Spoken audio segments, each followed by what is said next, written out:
Welcome to the Summit City, home to the 260's dedicated high school athletes and fans. Each victory and celebration captured by our cameras. Treasure the highlights from the Summit Athletic Conference this season, or complete games live or on demand. After all, nobody's more proud to call Fort Wayne home than SummitCitySports.com.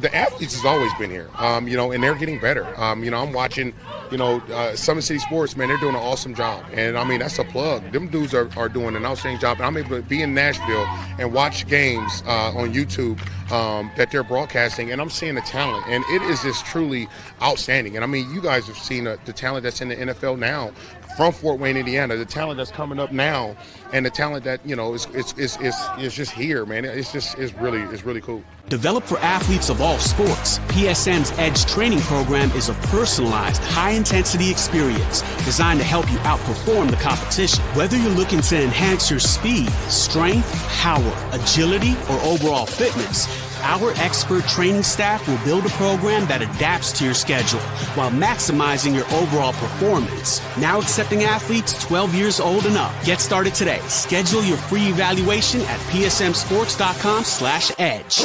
I started playing football when I was 4 years old in the Cub Football League at Leo. My freshman year of high school, I really started to notice that there was something different about how I played compared to what some other people were playing like. So then I started to develop more. I started to see the results, and then being able to go to Iowa was a big opportunity for me. Being able to train here at PSM has really given me an edge over my competitors. Working on my speed, that's the name of the game nowadays, is who's the fastest guy on the field. Being able to put my body in different positions to allow me to be in the best position during the game. It's so important to not take those days off and just get into a place like PSM where they have flexible hours, and it's good for college athletes to come in and just train.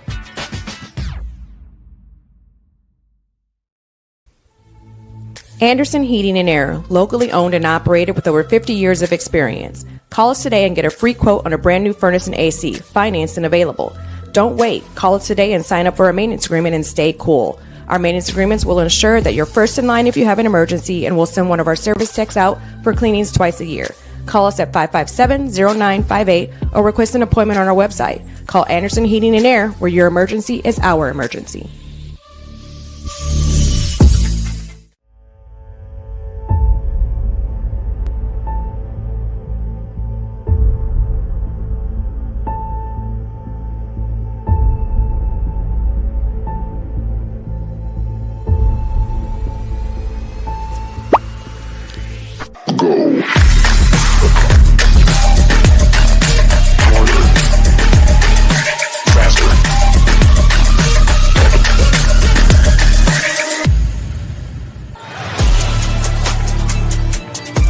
Game day, the moment athletes live for, the intensity, the passion, the unforgettable plays. And while you focus on the game, Watermark Sports Photo captures the memories. From the heart-pounding action to the game-winning score, our game day photos make your athlete the star. But we don't stop at game day. With our Sportrait sessions, together we dream up poses and take your athlete's story to the next level.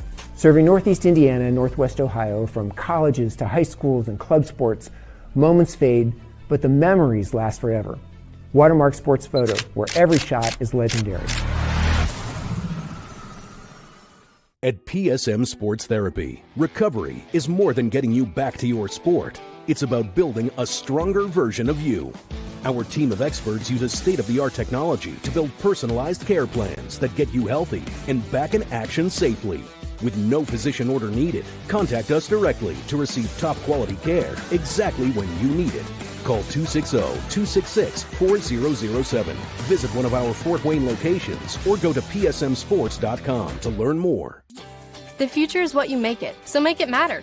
At the University of St. Francis, we'll help you build a purposeful life, one based on your interests, goals, and desire to make the world a better place. Learning is personal here. You'll be known by name, supported by experts, and connected to professional opportunities. Our Catholic values will inspire you to use your education for the greater good by serving and leading others. Remember, the future is what you make it. Build a life of meaning and purpose at St. Francis. You belong here. Tired of waiting for a doctor's referral to start physical therapy? At Indiana Physical Therapy, you don't need a prescription. You have the power to choose where you go for expert care. Our experienced therapists will help you get back to doing what you love. With over 19 locations, getting the care you need has never been easier. Take the first step towards a healthier, more active lifestyle. Visit IndianaPT.com to schedule your appointment today.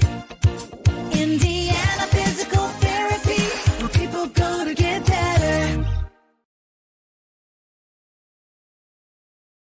Here, every athlete is one of one.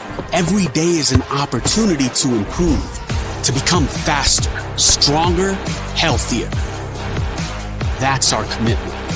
With elite training and expert care, we transform athletes by pushing through challenges and sharing every victory. PSM, you've got goals. We help you get there. Learn more at psmsports.com. I got a hold of everything and I come to stay. And now the whole world don't know my name. And I used to have nothing, but now I got a whole lot of everything. That's why I come to stay. When I'm gone, the whole world don't know my name. 12 years old, caught up in that street life. I was trying to sound harder than the street light. Ran the street sometimes.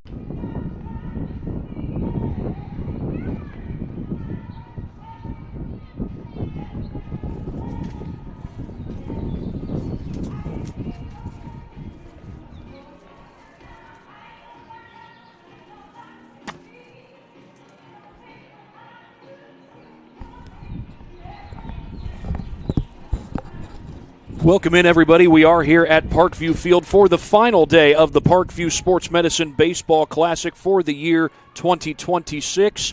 I'm Thad Goff. Matt Jackson is running camera today. And you see the matchup for game number one. It's Churubusco versus Canterbury. Churubusco is the home team on your scoreboard. Canterbury the visiting team, even though Canterbury, of course, does play right here in Fort Wayne. In fact, if you go down Jefferson Boulevard from the ballpark, there's a good chance you might end up at Canterbury High School. It is essentially down the road from here. Well, not right down the road. You do have to turn off to the left as you go down Jefferson Boulevard from here, but it is the closer of the two schools to the ballpark. However, Churubusco, they are the home team for today, and Canterbury is the visiting team. Canterbury is a game over 500, 5-4 on the season. Churubusco, on the other hand, is 8-9, just one game under 500 for the year, so they're trying to even their overall record as we get ready to play this final day of the Parkview Sports Medicine Baseball Classic. Back after this on SummitCitySports.com. Thank you for watching Summit City Sports. To help broaden our coverage, we're asking you to become a monthly sponsor to our Patreon account. We produce weekly highlights and live video broadcasts. When the Homestead Girls Golf Team won its first state title in program history, we were there. When Fort Wayne brought back 3 state titles in cross country, we were there. We believe in sharing positive stories and setting the standard for how high school sports should be covered. Join us and donate today.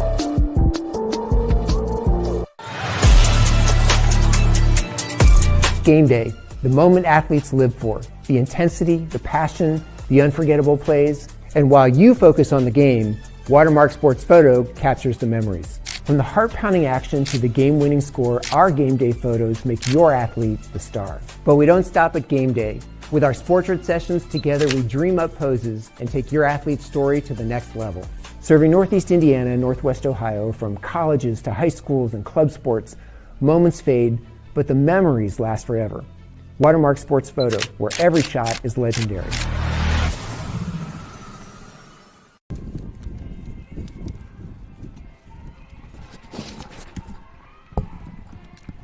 Welcome back to Parkview Field. Again, it is the final day of the Parkview Sports Medicine Baseball Classic here at Parkview Field. Final day for the year 2026. Hopefully they'll pick it up again come next year, but this is the final day for this year. Again, Churubusco 8-9 on the season. And as for Canterbury, they come into this game at 5-4 on the season.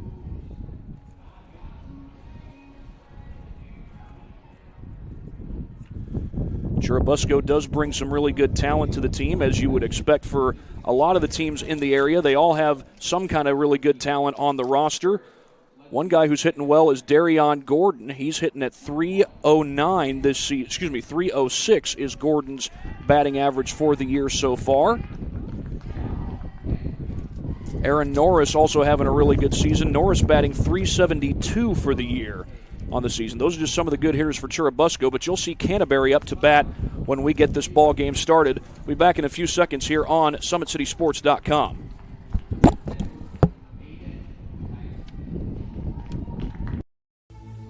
Anderson Heating and Air, locally owned and operated with over 50 years of experience. Call us today and get a free quote on a brand new furnace and AC, financed and available. Don't wait. Call us today and sign up for a maintenance agreement and stay cool. Our maintenance agreements will ensure that you're first in line if you have an emergency, and we'll send one of our service techs out for cleanings twice a year. Call us at 557-0958 or request an appointment on our website. Call Anderson Heating and Air, where your emergency is our emergency. Tired of waiting for a doctor's referral to start physical therapy? At Indiana Physical Therapy, you don't need a prescription. You have the power to choose where you go for expert care. Our experienced therapists will help you get back to doing what you love. With over 19 locations, getting the care you need has never been easier. Take the first step towards a healthier, more active lifestyle. Visit IndianaPT.com to schedule your appointment today. Indiana Physical Therapy, where people go to get better.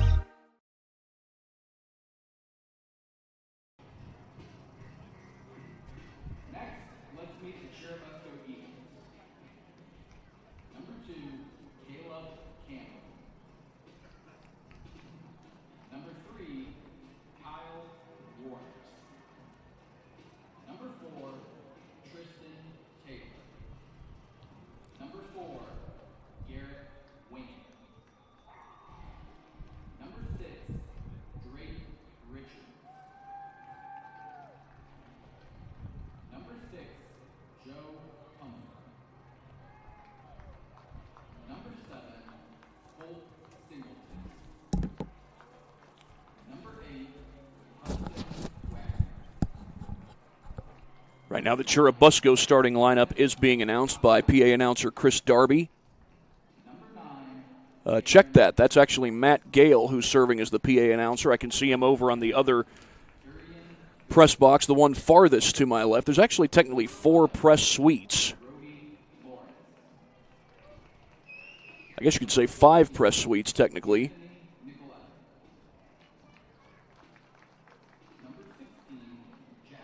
Two of them are for radio announcers, and this one that I'm in is primarily for the TV crew here for the Fort Wayne Tin Caps. The 5th one to the left is where the PA announcer sets up.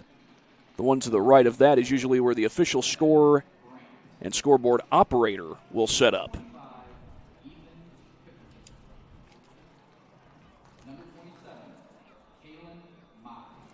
Mentioned some of the real good players for Churubusco. Some of the real good players for Canterbury coming into this game are Noah Hayes, who's hitting .571 with 11 RBIs, and J.P. Rower, who's hitting .536 with 10 RBIs. He's had 4 extra base hits. J.P. Rower is going to be on the mound for Canterbury today, and Noah Hayes is going to be behind the plate. So that's the battery for the Canterbury Cavaliers. Churubusco lineup has just been announced, so it looks like we're going to have the national anthem here in just a second.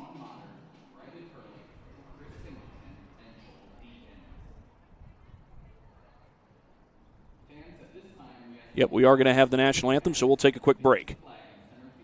Thank you for watching Summit City Sports. To help broaden our coverage, we're asking you to become a monthly sponsor to our Patreon account. We produce weekly highlights and live video broadcasts. When the Homestead girls golf team won its first state title in program history, we were there. When Fort Wayne brought back 3 state titles in cross country, we were there. We believe in sharing positive stories and setting the standard for how high school sports should be covered. Join us and donate today.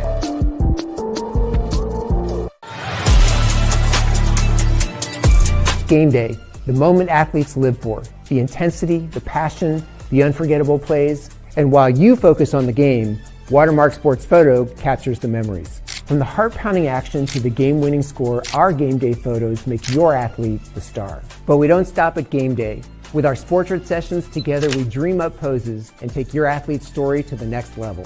Serving Northeast Indiana and Northwest Ohio, from colleges to high schools and club sports, moments fade, but the memories last forever. Watermark Sports Photo, where every shot is legendary.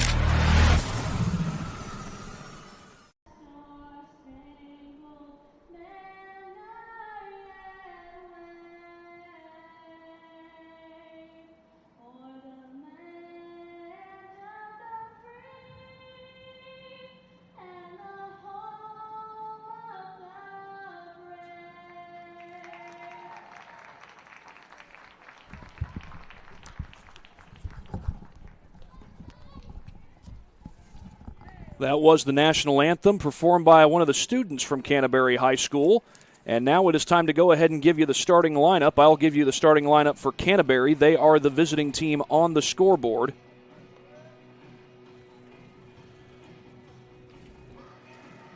Leading off and playing center field is Grayson Achenbach. Batting second and serving as the designated hitter is Braylon Maxey. Batting third and pitching is J.P. Rower. Batting fourth and catching is Noah Hayes. Batting fifth and playing left field is Aiden Nicely. Batting sixth and playing first base is Ben Harden. Batting seventh and playing second base is Emerson Reinhart. Batting eighth and playing third base is Will Hershey. And batting ninth and playing right field is Jack Landgraf. The defense for Churubusco looks a little something like this. Darion Gordon is at first base. Weston Skinner is at second. Tristan Taylor at short, Aiden Buchanan at third, Anthony Nicolette in left field, Brody Lawrence in center, Brady Knott in right, Aaron Norris is the catcher, and the starting pitcher today for Canterbury is Drake Richards.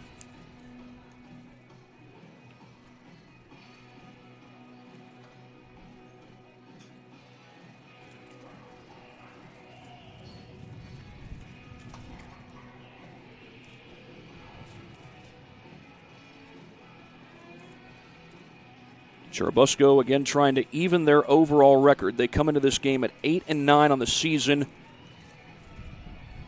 And as for Canterbury, they come into this game at 5-4. So they're trying to go over 500 for the year.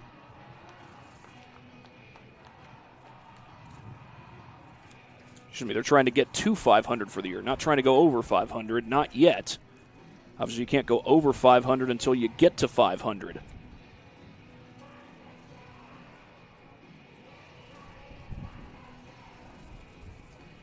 As I mentioned, Drake Richards is on the mound for the Churubusco Eagles.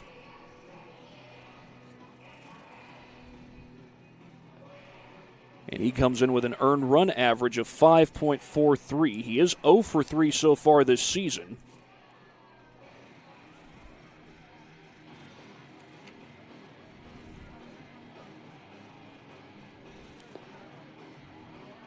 Has 30 strikeouts, but 28 walks as well.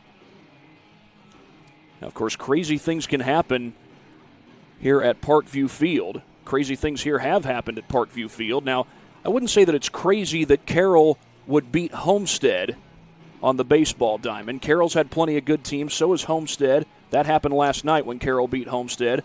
But Homestead did go into that game with the better record, 15-6, and had somebody tell me earlier that Homestead's been doing better than Carroll in both pitching and hitting. Well, Carroll out-hit and out-pitched Homestead last night as the Chargers went on to win the game 4-2 over the Homestead Spartans. And today we've got what could very well be a fun matchup between Canterbury and Churubusco as they continue to do their warm-up pitches. Again, Grayson Achenbach is the leadoff hitter for the Canterbury Cavaliers.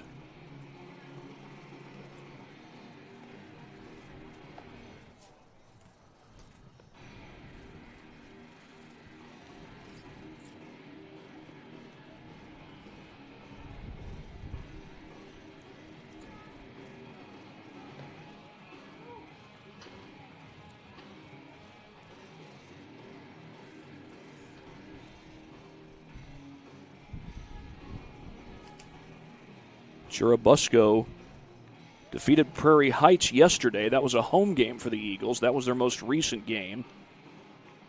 That was after losing to Heritage on Monday and splitting a doubleheader with Manchester on Saturday. So now we're ready to have Grayson Achenbach come to the plate for Canterbury.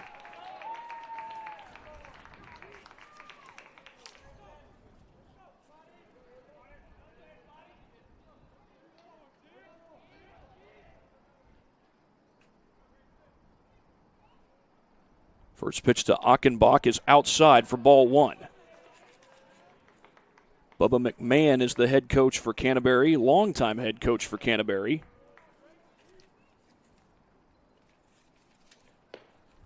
That next pitch misses as well.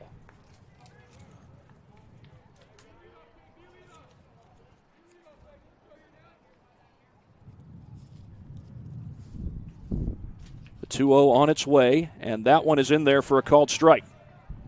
Richards finds the strike zone for the first time. Of course, it is early on in the ball game.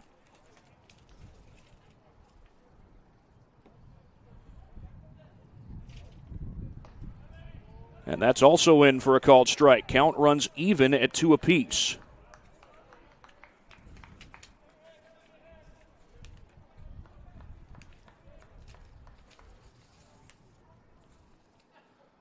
Swing and a miss. Richards gets the strikeout to start off the ball game.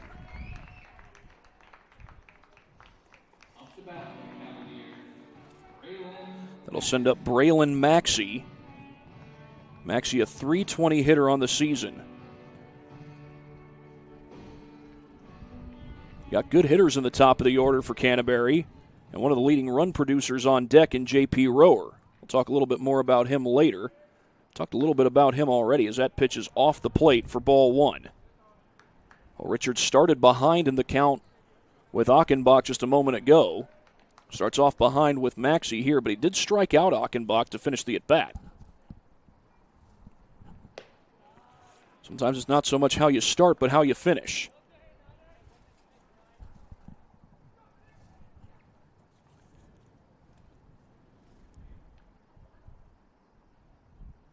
.2-0 delivery in the dirt.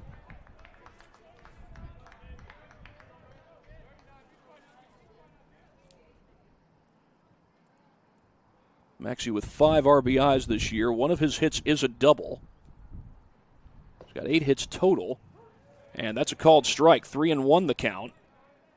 Richards trying to battle back again, although he fell behind further in the count this time at 3-0.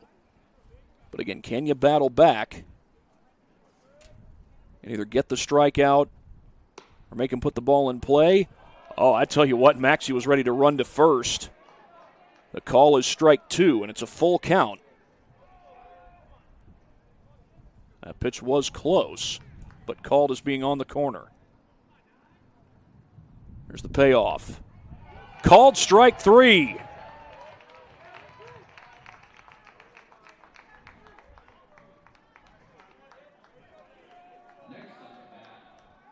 Again, Drake Richards battles back to get the strikeout, this time from down 3-0 as J.P. Rower will stand in. He's hitting .536 this season with 10 RBIs. 4 extra base hits for Rower, 2 doubles, 2 triples. And if you can find the gap in this ballpark, you might be able to turn a double into a triple. This is a minor league ballpark, so a lot more space out there in the outfield, and the infielders often will play in. As I look at the outfielders, I said the infielders will often play in. It's the outfielders who will often play in. Right now, Anthony Nicolette, Brody Lawrence, and Brady Knott, those are the outfielders from left to right, are playing about halfway between the diamond and the fence. So if you can drive the ball to the gap, you'll be running for a while. This one's popped up the middle, over the head of Richards. Tristan Taylor comes in and makes the throw to first.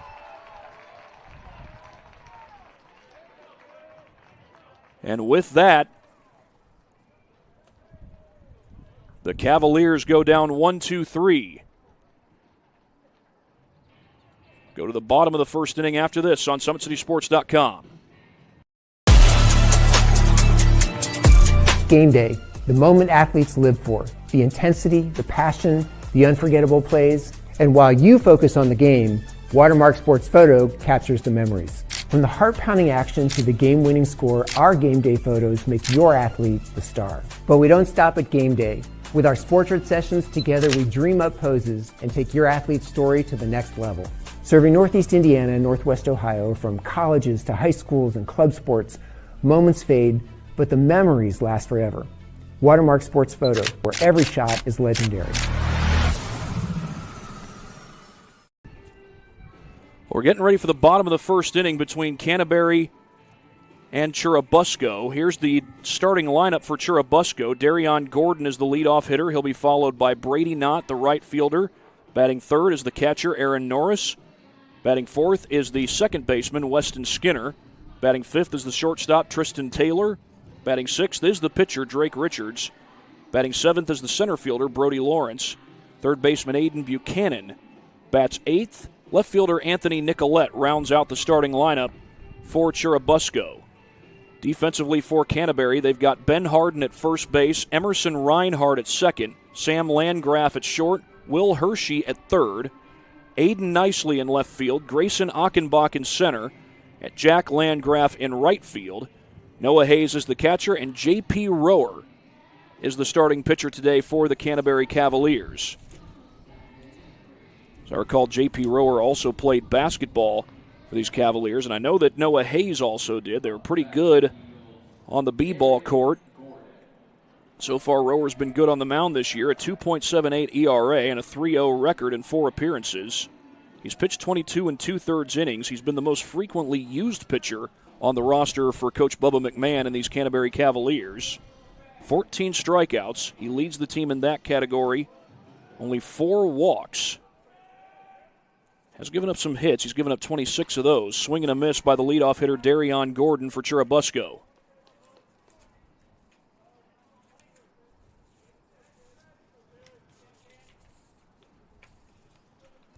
He's behind in the count 0-1, but this one is lifted down the right field line, but it is foul. A foul ball right off the Huntington University Picnic Pavilion sign.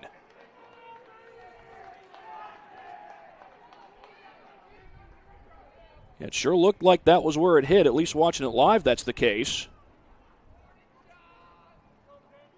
See what happens on this pitch. Maybe I'll give you a chance to get a look at that last replay. Our replays, of course, are brought to you by Anderson Heating and Air Conditioning. Gordon batting .306 on the season. Does have 12 RBIs. He's second on the team in that category. That's ripped but foul. Well, here's another look at that replay of that last foul ball. Any more to the left, and I'm quite certain this thing would have been gone. Yeah, you don't see where it hit there, but it looked like it hit off of the Huntington University Picnic Pavilion sign, which is just to the right of that foul pole. So any more to the left, or at least far enough to the left, and that ball would be gone. Gordon pops this one up. That's going out of play to the other side. The count remains 0-2. This is a good battle being put on by Darion Gordon.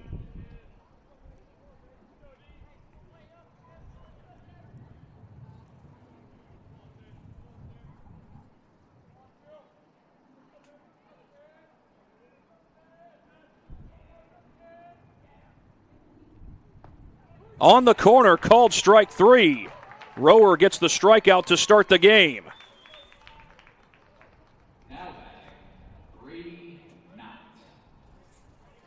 That'll send up Brady Knott. Knott's a .362 hitter.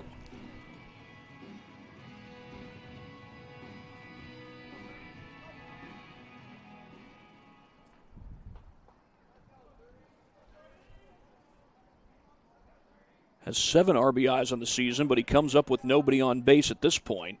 Takes down low. Again, J.P. Rower has limited the walks over the course of this season. Just 4 of them so far.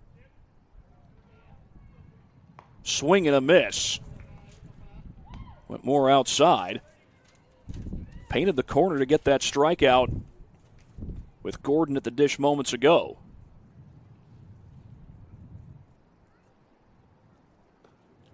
That's down and away.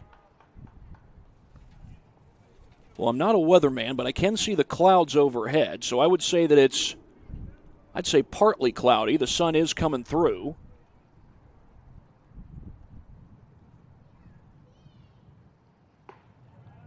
That's called a strike. That looked like it was over top the batter's box, but again, the call is a strike. It's strike 2 as it is.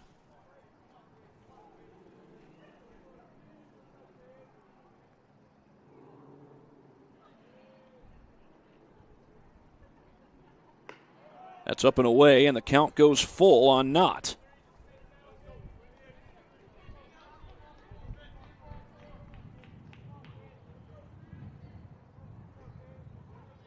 Payoff pitch coming from Rower. On the ground towards shortstop. Sam Landgraf is there. High throw, but it's gathered by Ben Harden.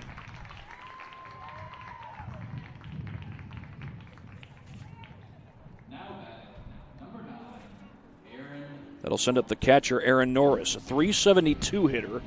He is Churubusco's leading run producer for the season. He's got 13 RBIs, grand total of 16 hits. 2 of his hits are doubles. No home runs yet this year. We almost saw one from Darion Gordon. Went just to the right of the foul pole.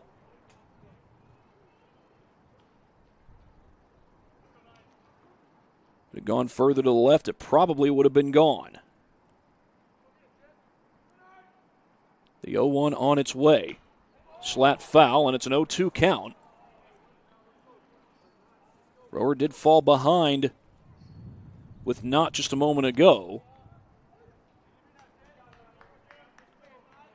Was able to pound the strike zone against Gordon. Ultimately get the strike out.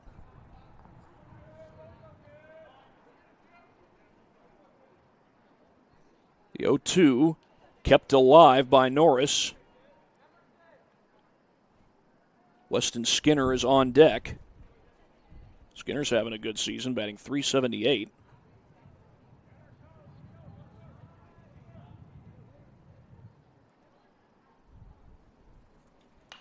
Popped up, that's going out of play.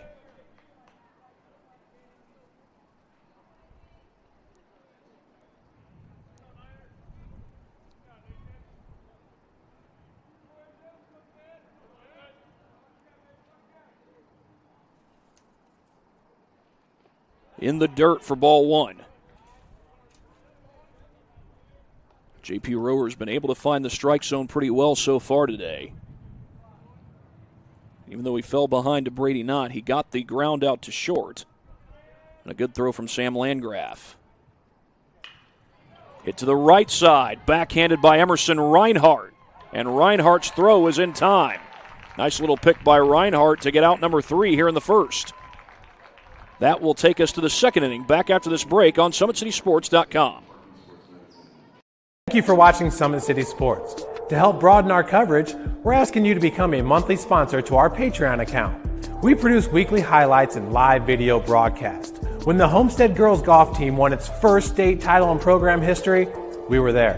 When Fort Wayne brought back 3 state titles in cross country, we were there. We believe in sharing positive stories and setting the standard for how high school sports should be covered. Join us and donate today.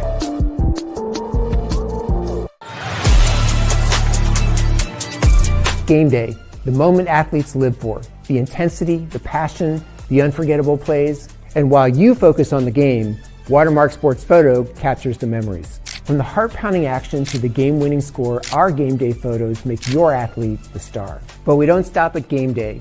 With our Sportrait sessions together, we dream up poses and take your athlete's story to the next level. Serving Northeast Indiana and Northwest Ohio, from colleges to high schools and club sports, moments fade, but the memories last forever. Watermark Sports Photo, where every shot is legendary.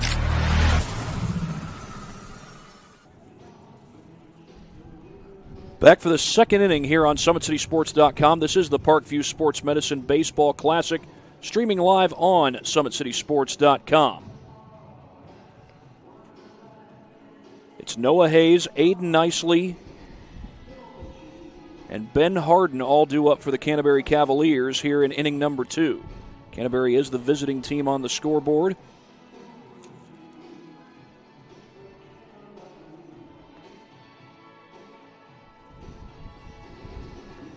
Churubusco is the home team, although Busco would have had somewhat of a longer drive. I think Busco's about a half hour away from Fort Wayne, depending on what part of town you come to. We're in downtown Fort Wayne. And Canterbury are probably 10 minutes, maybe even less than that, from here at Parkview Field. Well, Noah Hayes has been having a real good season at the plate, 11 RBIs. He is the Cavs' leading run producer, and he's also their top hitter when it comes to batting average. He's hitting .571 on the year. Now you think .571 batting average, that's insane. It is insane. But those are more common at the high school level. Even more so than at the big league level. I think Bryce Harper, when he was in high school in Las Vegas, was hitting over 500. Of course, Harper now playing for the Philadelphia Phillies. As good a player as Bryce Harper is, I can't help but wonder what he was thinking when the Nationals won the World Series in 2019. The Nationals drafted him. Harper was traded to Philadelphia before the 2019 season. This ball's going out of play, and that's going to land right on top of the roof. Goes above the press box. Not only goes above the press box, but goes above the suite area.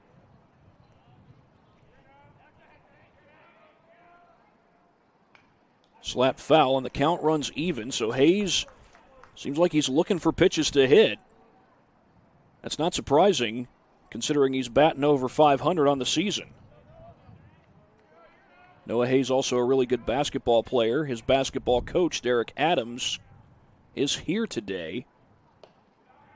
Adams, I believe, is on the athletic staff for Canterbury High School, in addition to being the head boys basketball coach.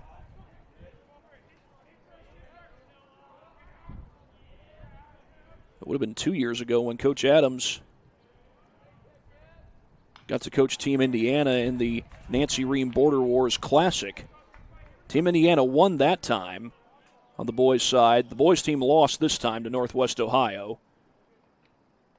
Though the girls got the win for Team Indiana. Snapped a 2-year losing streak. Meanwhile, back here at Parkview Field, it is a full count to Noah Hayes, and he takes ball 4. Good patience at the plate by Noah Hayes. Was patience and also pitch recognition. Hayes was up there swinging at pitches that were in the zone.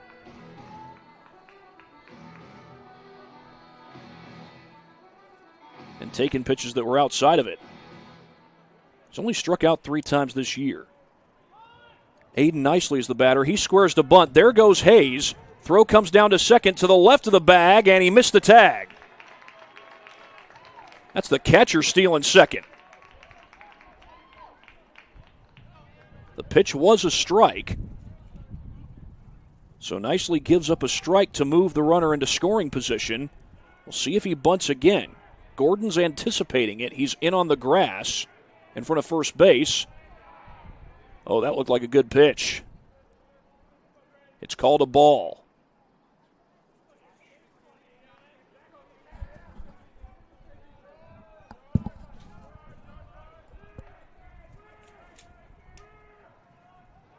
It looked back to first, and Hayes is in.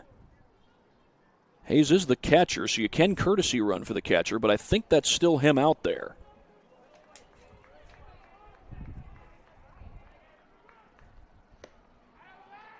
That's taken in for a strike. Nicely batting .300 on the season. And now I got to think that he's probably not looking to bunt with a 2-strike count.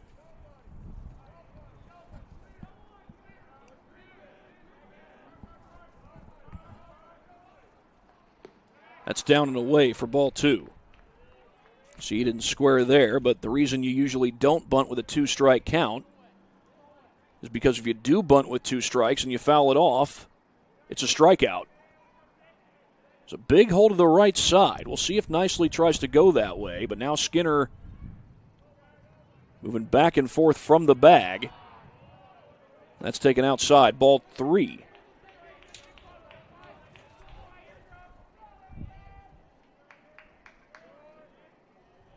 Skinner trying to be ready for anything over at second base. He was covering the bag.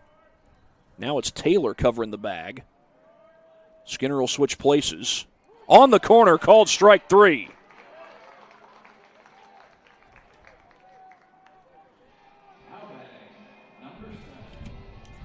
Drake Richards has his first strikeout, make that his third strikeout of this game, and Ben Harden will stand in. Harden's been productive at the plate, batting .278 with 7 RBIs and a double. Has a chance to get a run in with a base hit. Gordon, the first baseman, plays in on the grass and a swing and a miss.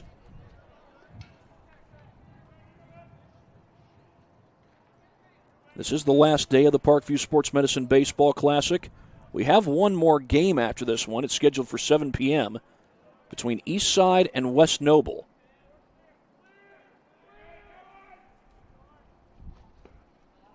That's on the corner for a called strike. A lot of those pitches that have been close to the corner have been called strikes.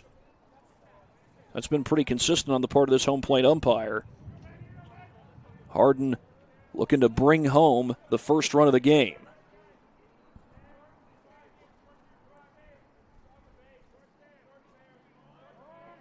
Time called. Boy, it looked like Richards was about to go right into his windup if he hadn't started already. I was about to say there is a big hole on the left side of the infield, and for a right-handed hitter, that's basically a dream come true. Now, the downside for a right-handed hitter is you're trying to hit behind the runner, so even if you do manage to punch that through the infield, the risk is if you hit in front of the runner, then the shortstop or perhaps the third baseman has a better chance to throw him out at third. That, of course, means that Hayes would have to hold to make sure the ball gets through. That's ball 2.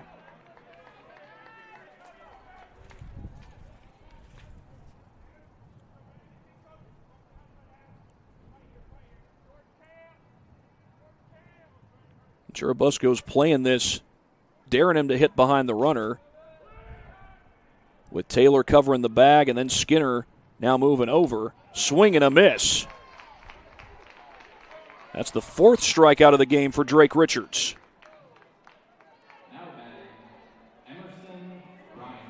Now it's up to Emerson Reinhardt. Again, you're looking behind the runner here, and I think Churubusco is prepared for that. Now the downside here for Churubusco is if Reinhardt can pull this and get it through the infield, Hayes is going to be running on contact with 2 outs. Just off the plate.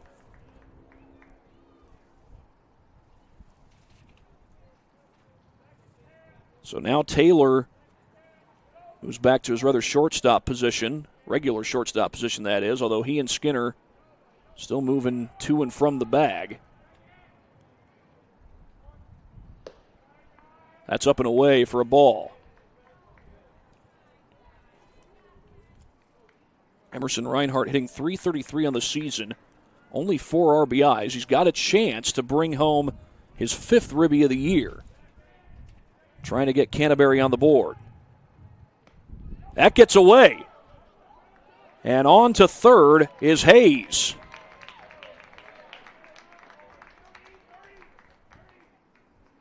And yeah, that is still Hayes, the catcher out there running, and now standing on third. Now a base hit easily gets Hayes home.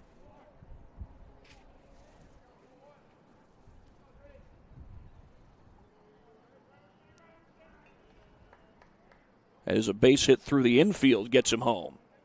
That was close, but it's called ball 4. And the Cavaliers have runners on the corners. That'll send up Will Hershey. Hershey, a freshman, hitting .222 this year. He does have 6 RBIs. We'll see if he can cash in here with runners on the corners. Base hit through the infield definitely scores a run. Base hit that stays on the infield And maybe Hayes thinks about holding, trying to avoid making the last out at the plate. And Aaron Norris is going to have a little word with Drake Richards.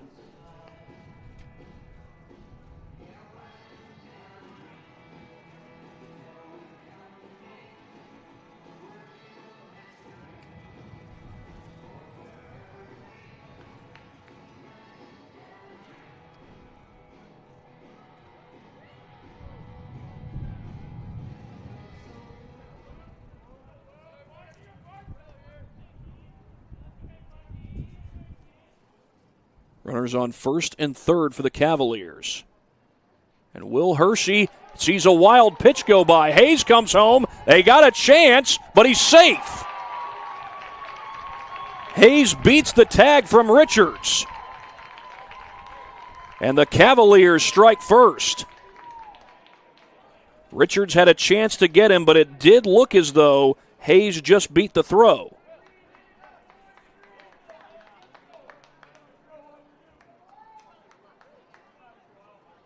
And on the wild pitch, Reinhardt takes second. Maybe I'll get a chance to show you that replay. Might do it after this next pitch. See what I have time for. That's taken up and away. I'll go ahead and show you the replay. It's brought to you by Anderson Heating and Air Conditioning. Yeah, no question it's a wild pitch, but that ball does ricochet back, and Hayes, good job sliding in. And, yeah, he beat that throw. Got his hand on the plate just before the tag from Richards. So that's a good call by the home plate umpire. Emphatic safe call, if I say so myself. As Richards looks back to second to try and keep Reinhardt right there. Will Hershey, a freshman with 6 RBIs, still has a chance to get another run home.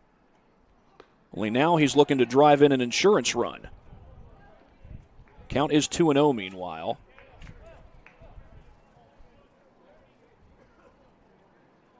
He won't mind it if he walks his way to first, but we'll see whether he gets a chance to swing the bat here with a 3-0 count.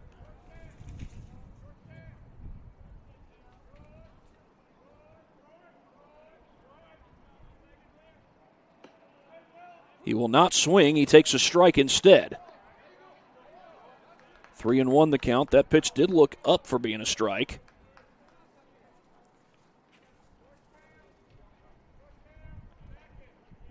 Wind is blowing out to right field. That's upstairs, ball 4.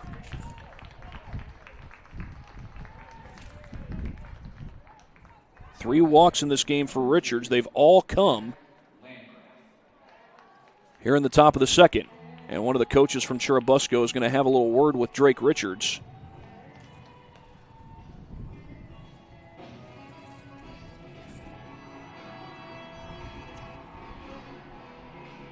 Richards does have a 5.43 ERA coming into this game. He has struck out a lot of batters, but he's also walked a lot. 30 strikeouts, 28 walks. And right now trying to limit the damage here in the second. Jack Landgraf is the next man up. Churubusco will get some action in the bullpen. That's Harrison Novak going over there to throw some warm-up tosses, a lefty. Kind of backing up to the mound in the bullpen with each pitch he throws. That's been the case so far, and that will continue to be the case.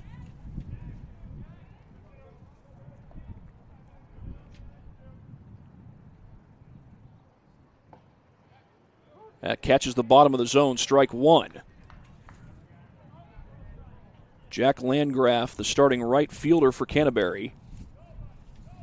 He's batting .286 this year. Has just 21 at bats. The pitch is a strike. Right now trying to get some insurance for Canterbury.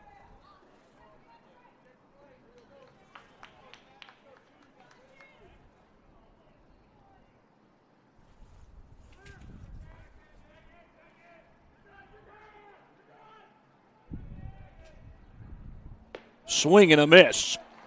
Richards gets the strikeout to end the inning, but Canterbury is first on the scoreboard. Noah Hayes scoring on a wild pitch, and again, I'll show it to you on our replay, brought to you by the folks at Anderson Heating and Air Conditioning. The Eagles had a chance to get him at the plate, but Hayes slid in just ahead of the tag from Richards. Close play, but Hayes did slide in. At this point, we don't have a single hit yet in the game. Canterbury got that one run with no hits. They drew 3 walks in the inning. I've got Skinner, Taylor, and Richards coming to bat for Churubusco here in the bottom half of the second. Meanwhile, it's time to get a word in from some of our sponsors. It's because of our sponsors that we bring you these broadcasts of high school sports. Big Eyed Fish has been around the Northeast Indiana area for generations. Enjoy the best fish in Fort Wayne in a family-friendly environment at Big Eyed Fish. Tom Steel Tire has been servicing the Fort Wayne area for over 40 years. They will help you find the perfect tire for your vehicle and other auto repair services. At Ottenweller Contracting, we invest in our customers by providing peace of mind during the entire process from bid to build. Visit OttenwellerContracting.com. Summit Volleyball trains and builds the highest quality volleyball players in our area from ages 5 to 18. Jump on board. Together we can reach the summit.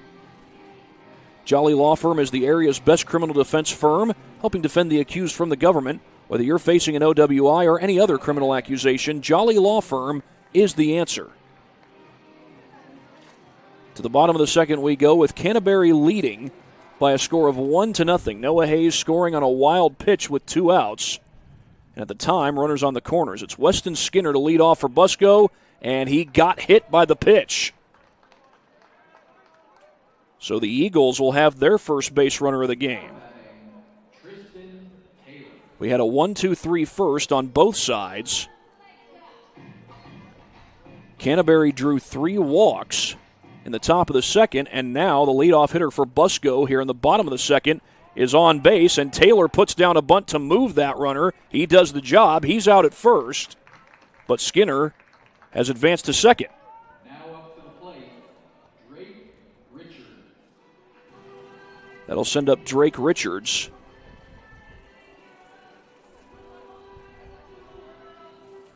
Richards batting .320 on the season with 8 RBIs. He comes up with an RBI chance. I am seeing that he's got 8 doubles. And in this ballpark, you can turn a double into a triple if you can hit the gap. But a swing and a miss on the first pitch that Richards gets. J.P. Rower's been at the plate once already. That was a ground out to short. That one's downstairs.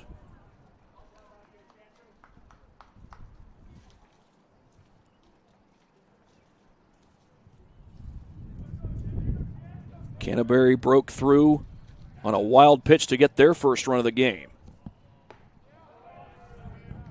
Richards takes up and away.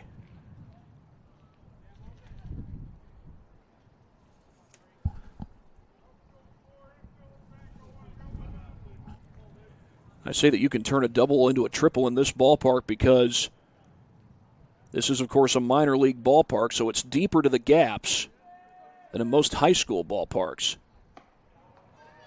Boy, Richards is chasing at some high pitches.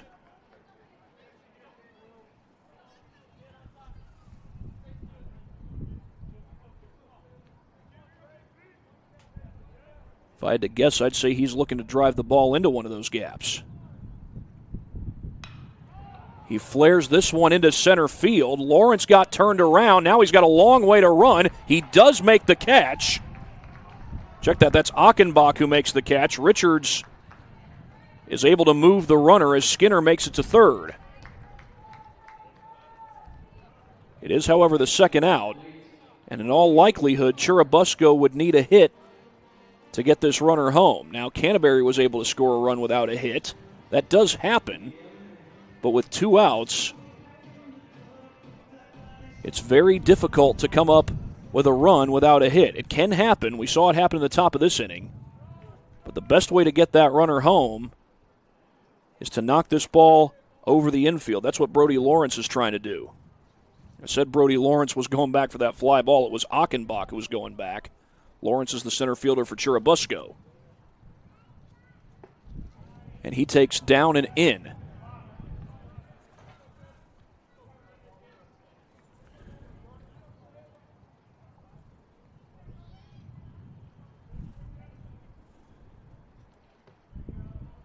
That one does catch the corner. That seemed to run in on Lawrence a little bit.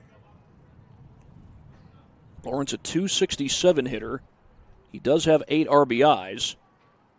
Just 2 doubles on the year.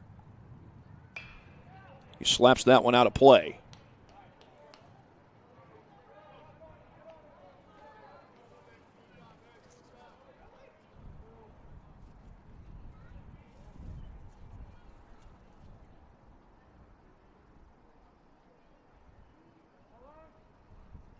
Time called.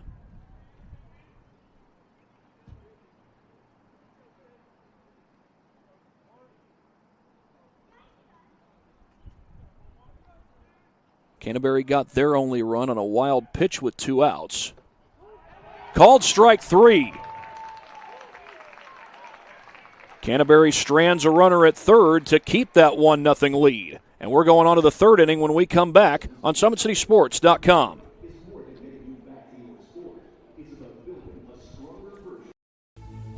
Anderson Heating and Air, locally owned and operated with over 50 years of experience. Call us today and get a free quote on a brand new furnace and AC, financed and available. Don't wait. Call us today and sign up for a maintenance agreement and stay cool. Our maintenance agreements will ensure that you're first in line if you have an emergency, and we'll send one of our service techs out for cleanings twice a year.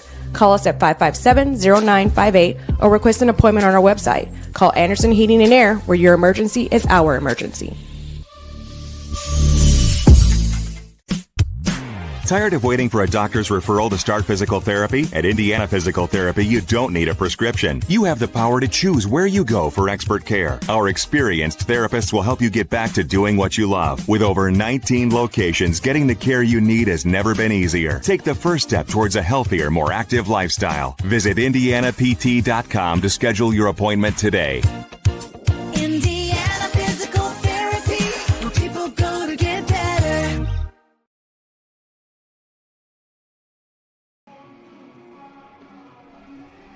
Looks like we do have a pitching change. This is Harrison Novak coming on to pitch in relief for Drake Richards.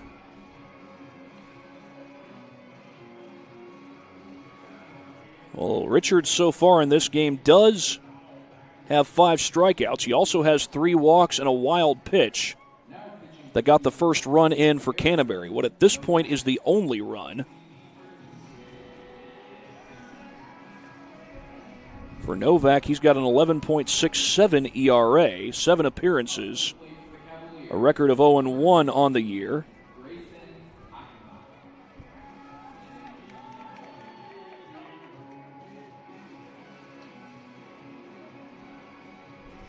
Looks like Novak also has 13 strikeouts on the season. He'll face Grayson Achenbach to lead things off for Canterbury here in the top of the third. Achenbach struck out his only time up so far. He's having a good season at the plate, hitting .333. Has 3 RBIs, but he comes up as the leadoff hitter here for the Cavaliers. Only run of this game so far is scored on a wild pitch. Noah Hayes was the one who scored it. And that pitch misses down and away. Canterbury dugout was already saying good eye, although we've seen some close pitches very close to that spot even get called as strikes. That's downstairs.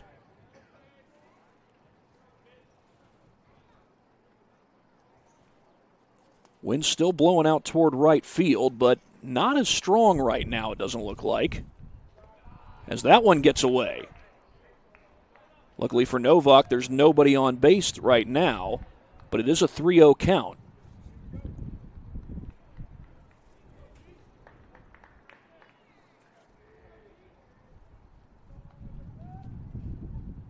Ball 4, 4-pitch walk to start the third inning. Braylon Maxey, the next batter for Canterbury. Braylon Maxey struck out his last time up. That was in a 1-2-3 first inning. The only way we're going to have a 1-2-3 third here in the top half would be if Churubusco can draw up a double play.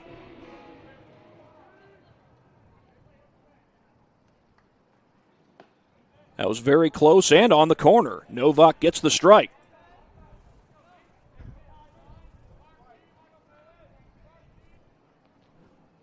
Maxey's batting .320 on the year, 5 RBIs. Right now trying to keep the line moving for Canterbury. He takes that one down and away.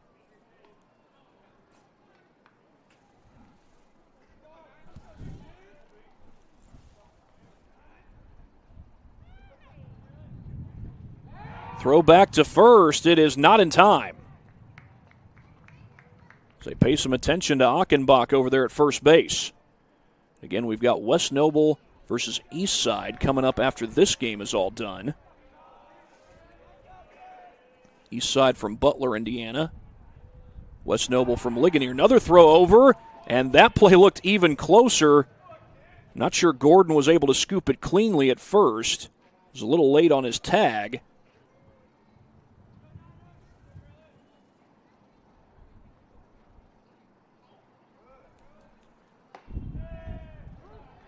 That pitch is called a strike. I was about to mention Gordon was late on his tag. At the same time, Achenbach was a little late getting in, but he still beat the throw. 1-2 the count. That's off the plate.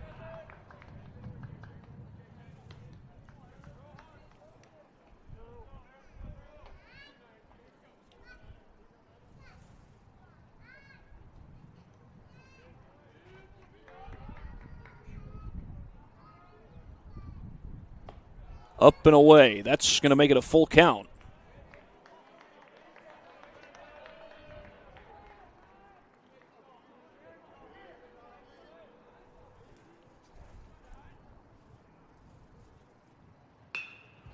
Up the middle, hit to second. Skinner is there. He'll get the out at second. The relay, not in time.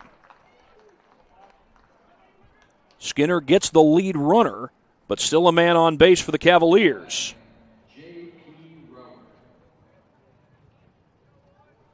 Officially 4-6 on the fielder's choice, and J.P. Rower will stand in. They have scored that as a hit here at the ballpark. I'm pretty sure that a fielder's choice typically does not count as a hit. That ball is downstairs.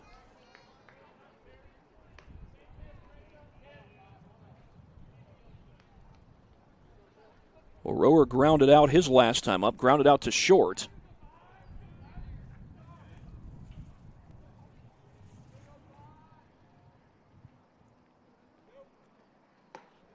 I tell you what, I'm not sure which direction the wind's blowing right now because the wind just blew the American flag out in center field around the pole. I'm going to say it's still blowing towards right. Throw back to first is not in time.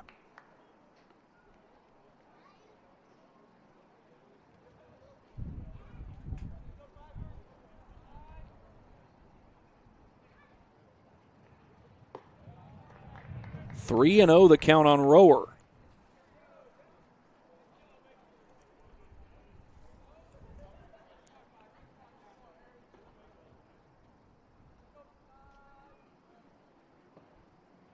That one catches the zone.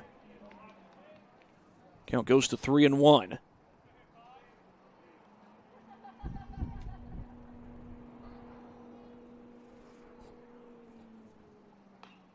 Slap foul.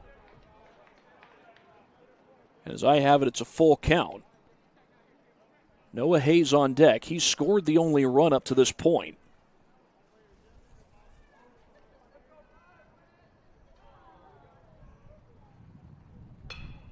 Popped up to the right side. That's going out of play.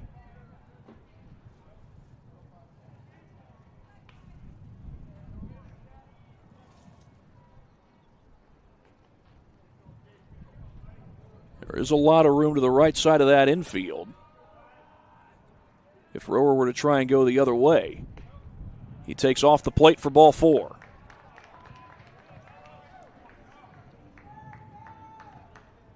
Now batting, number 3, Noah. It's the 5th walk of this game given up by Churubusco.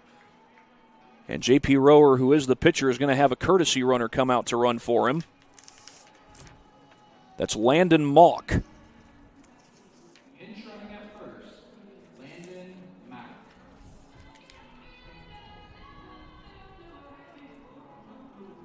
Landon Mock is a junior. has 2 stolen bases this year. And you can courtesy run for your pitcher. That's exactly what Coach Bubba McMahon is doing right here for Canterbury.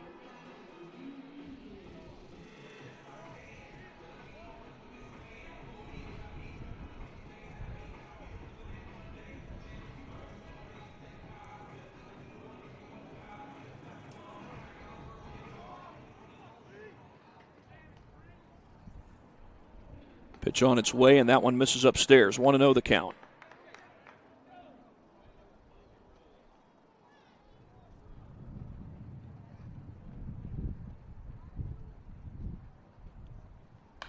Popped up, that's going out of play.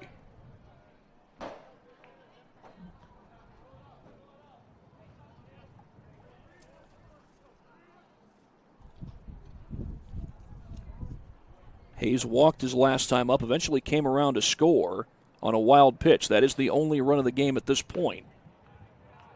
And Novak misses the zone there, not by much. Norris tried to frame it to no avail. Even from up here, that looked like a frame job. The 2-1 on the way is downstairs. And again, there's a lot of room to the right side of that infield. Skinner was playing close to the bag with a runner there at second.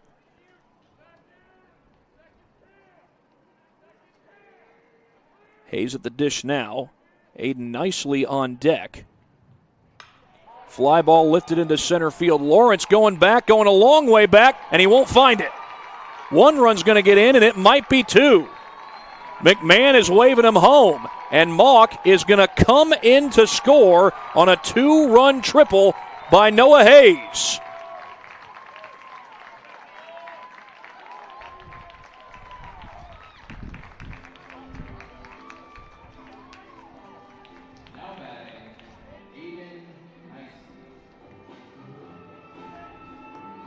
Noah Hayes, with the first hit of the game, gets 2 runs in.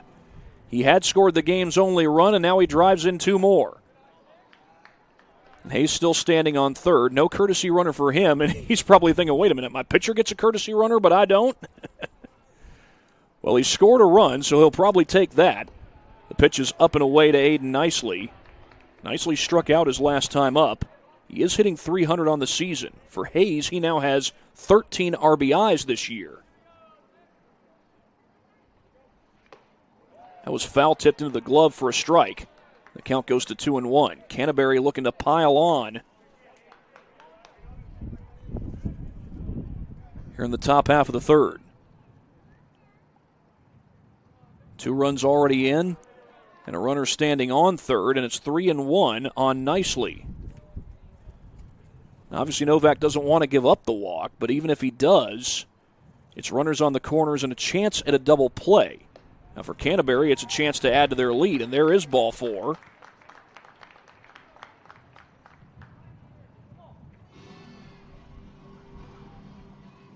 Sixth walk of the day by Churubusco, and we'll see if Novak remains on the mound. I don't see any action in the bullpen for Churubusco. At this point, nobody coming in. Looks like the coach just having a word with him. But Novak has struggled to throw strikes since coming in the ball game. While we have a moment, go ahead and show you how our most recent runs came in. They came in off the bat of Noah Hayes, and he drilled this ball to center field, and Lawrence had a tough time finding it. I think maybe the wind might have affected it too. Wind is blowing out towards right field, and Hayes gets a triple out of this and gets 2 runs home. Still just 1 out in the inning as Ben Harden comes to the plate. He was a strikeout victim his last time up, but Harden does have 7 RBIs, and he comes up with 2 runners on here in the top half of the third.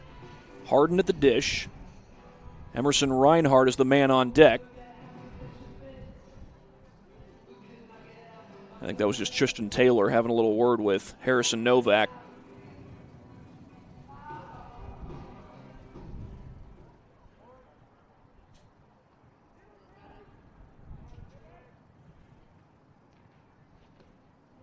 That's taken for a called strike.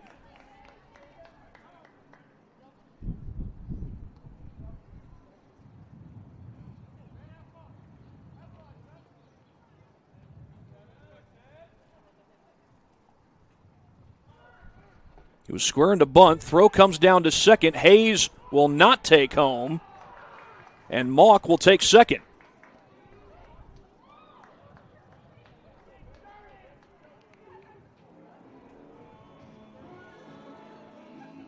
That will go as a stolen base since Norris did throw down. The pitch was a strike. So that takes away the routine double play. You technically still could get a double play on a fly out if the runners get off the bag and you have a chance to double them up. So if you're a base runner here, you got to be reading the ball if it's hit. As that pitch gets away. 1-2 the count on Ben Harden. Harden's a sophomore, really good basketball player for the Canterbury Cavaliers and head coach Derek Adams. That's in the dirt. Norris able to block it. We've already had one run scored on a wild pitch in this ball game.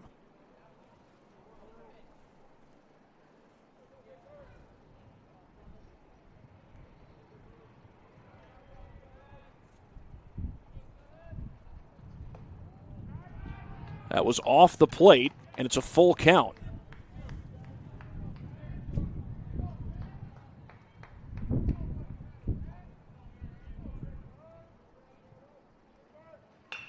Laced up the middle, and that's a base hit. That's one run easily. That's all it'll be, but Canterbury adds to their lead. Ben Harden gets it done as Hayes scores from third.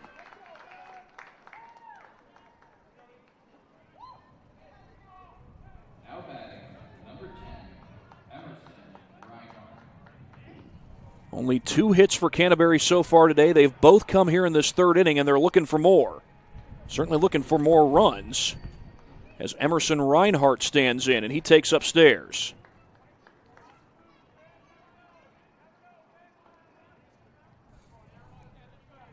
Emerson Reinhardt at the dish. He walked his last time up. Will Hershey on deck. He also walked his last time up.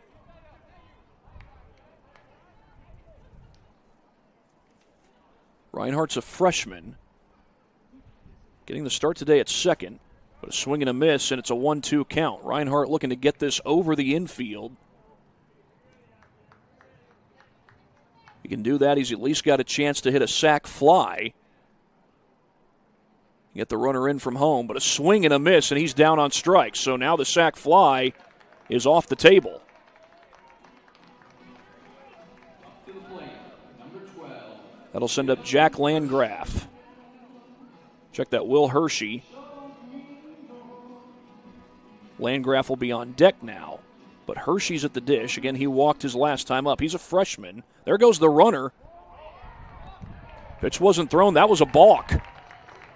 Novak picked up his front leg and then put it down. So that is a balk. And a run is in. 5-0 Canterbury.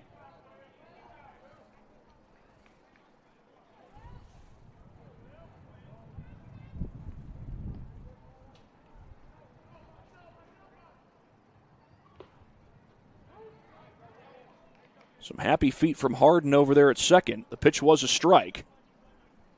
Hershey looking to drive in some insurance. A base hit would likely accomplish that. You would expect Harden to be running on contact here with 2 outs. I thought that pitch dropped in the dirt. It's called a strike. 0-2. Landgraf on deck. Popped up foul and out of play. And it looked to me like Hershey was trying to drive that the other way for a base hit. Return any foul balls that you may find to the dugouts. Thank you. Matt Gale, our PA announcer, reminding us that all foul balls are to be returned to the dugouts. That's always the case here at the PSM Baseball Classic. And there's another foul ball. Another temporary souvenir, if you will.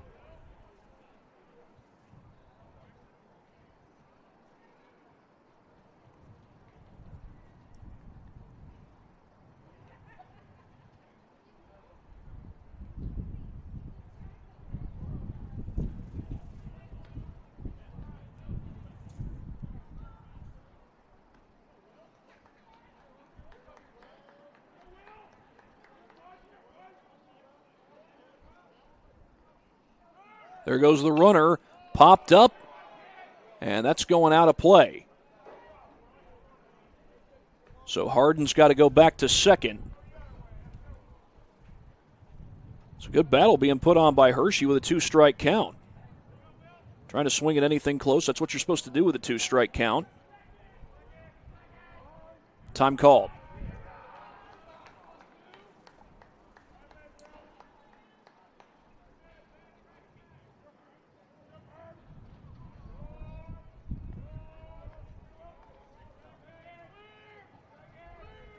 There goes the runner again. Off the plate. Throw down to third. Skips away. Harden was on his back. Couldn't get up in time. He is into third. The pitch was a ball. And Hershey's still at the dish. Well, it's already a 4-run inning. Hershey's looking to drive in run number 5. Number 5 for the inning. It'd be number 6 for the game if it does score. Big lead for Harden. He's not coming all the way home. Not yet.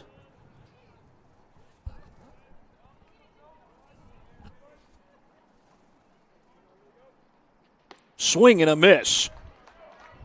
And that will end the top of the third, but it's a productive third inning for the Canterbury Cavaliers. Ben Harden with an RBI single. Noah Hayes, a 2-run triple. And then an extra run scoring on a balk as the Cavaliers take a 5-0 lead going into the bottom of the third. And it's time to get a few more words in from our sponsors. Again, it is because of our sponsors that we're able to bring you high school sports on SummitCitySports.com. Sioka Cleaning and Restoration, providing commercial cleaning services, including janitorial, water damage, and state-of-the-art disinfecting services throughout Northeast Indiana. Online degree programs at the University of St. Francis are built for convenience and flexibility. Most degrees can be completed in 12 months. Visit online.sf.edu for more information. Specialists in design, build, mechanical, and refrigeration. Visit tjwindustrial.com. The 12,000 Hoosier men and women with Laborers District Council and affiliated local unions that build Indiana, we are LIUNA.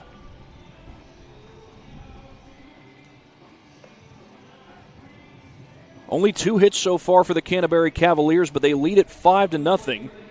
Noah Hayes with a 2-run triple, and then Ben Harden with an RBI single to add some insurance. Cavaliers did get a 5th run for the game on a balk by Novak.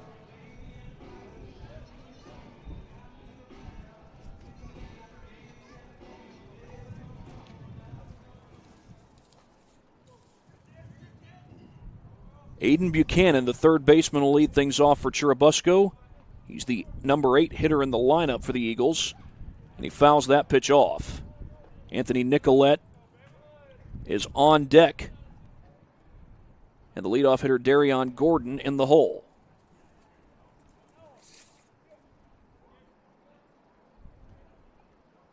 An 0-1 count here on Buchanan.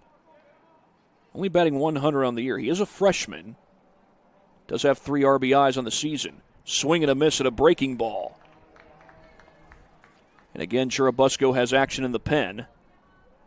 That's Brody Lawrence who's throwing. He'd been the center fielder for the first 3 innings defensively for the Eagles. Only base runner the Eagles have gotten in this game was Weston Skinner. That was on a wild pitch. Called strike 3. Check that. That was on a hit batter. That'll send up Anthony Nicolette, a junior, batting 200 this year with 4 RBIs.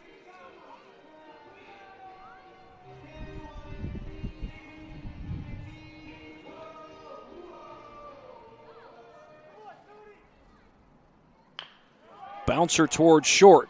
Landgraf charges, bobbles it, and Nicolette is safe. Would have been a tough play. We'll see how they score that.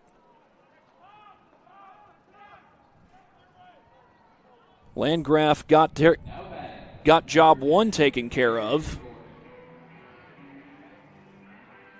by securing the ball, but then on the exchange he could not secure it and has been scored as an error on Canterbury. First error of the game.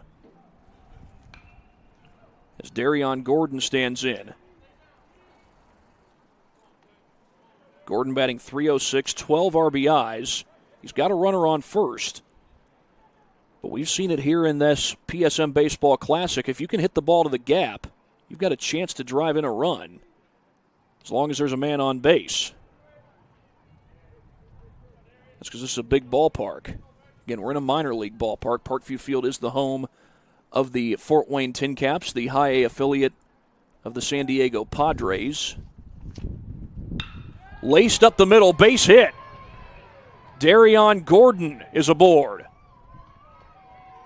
First base runner for the Eagles, and they are threatening.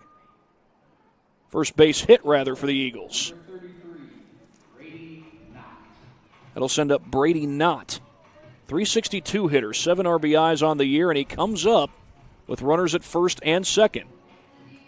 A huge opportunity for Churubusco.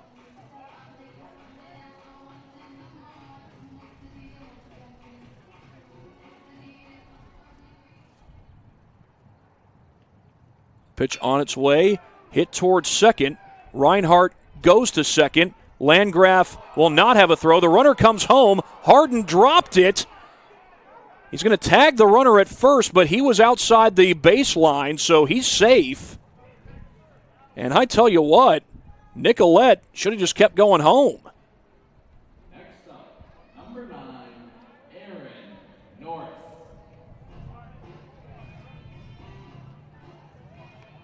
So Knott's aboard on the fielder's choice. But Nicolette got caught up halfway between the bag. Saw the ball get bobbled. I think he should have just gone home. He took a big turnaround third. And if he goes home, he probably scores.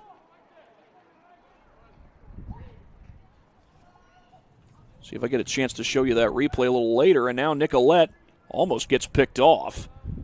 Go ahead and try and show it to you right now. I may have to cut it soon, though. I'll have to go back to live action because the next pitch is about to be thrown. It's fouled off. That makes it an 0-1 count. That's the first pitch officially thrown this at bat. Aaron Norris at the dish. He's batting .372 with 13 RBIs. He comes in as the Eagles' leading run producer for the year. That's inside. It's a 1-1 count.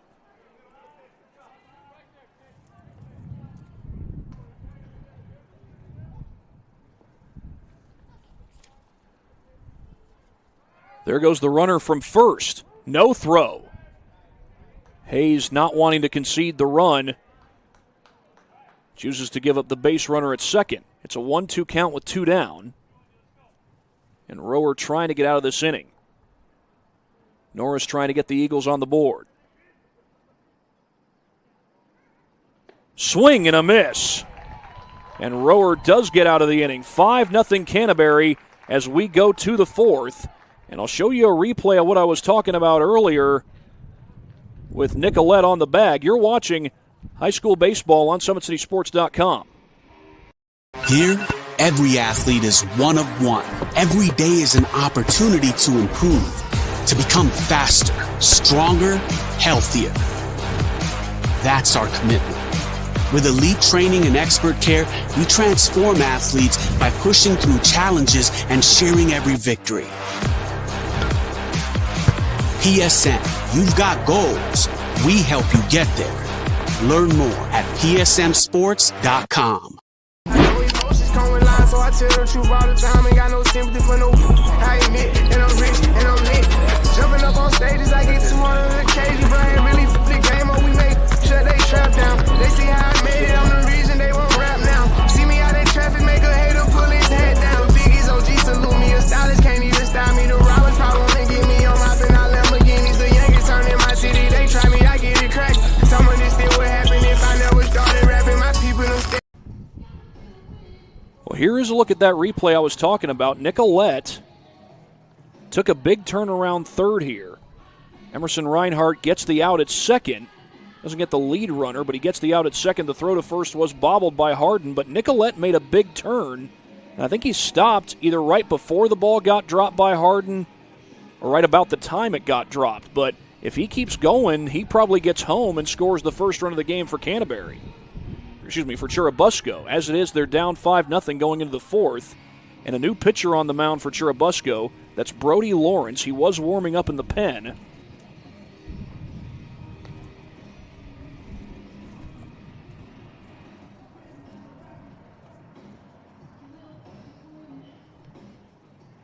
But Lawrence with a 23.62 ERA. That's in 3 appearances. He's only pitched 2 2/3 innings, though, so those numbers may be just a little bit deceiving. Just a little bit. Jack Landgraf, the number 9 hitter, will lead things off for the Cavaliers. They lead it 5-0. And looking to add on here in the fourth.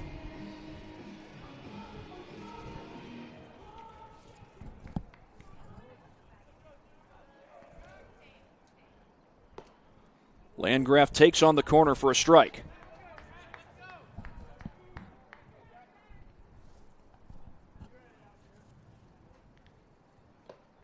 That one gets away.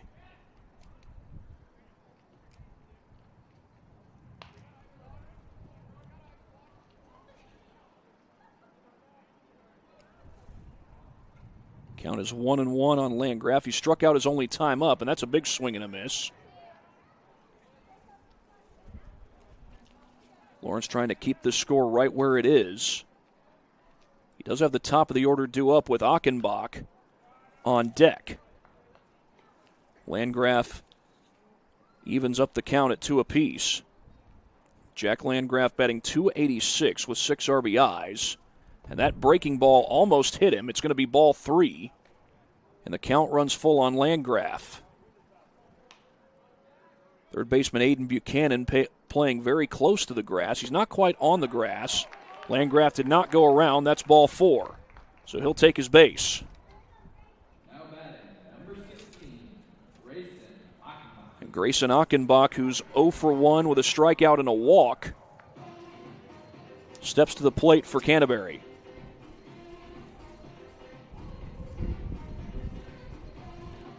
Achenbach, a lefty, hitting .333 on the season. 3 RBIs, 2 doubles this year, and he takes that one down and in. He's going to tell Landgraf to hold up. That ball did not wander far enough to warrant him taking off for second.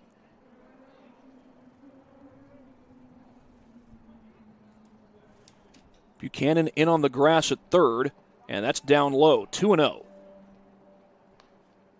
Gordon playing closer to the bag with a runner on. He'd probably be in on the grass. If it was a runner on third, you would think. But it's just a runner on first at this point. 3-0 count on Grayson Achenbach. Braylon Maxey due up next.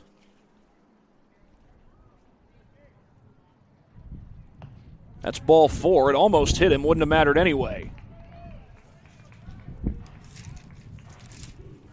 Second time Achenbach has walked in this game. Braylon Maxey coming up.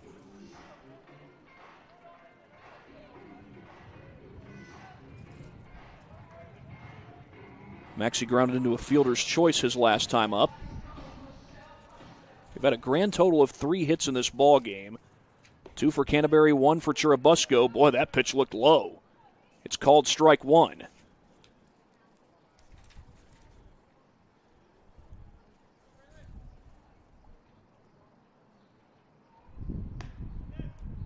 That one was off the plate. That'll even the count at 1 apiece.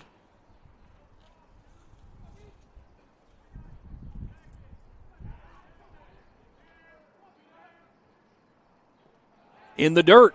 It gets away from Norris. Both runners will move up.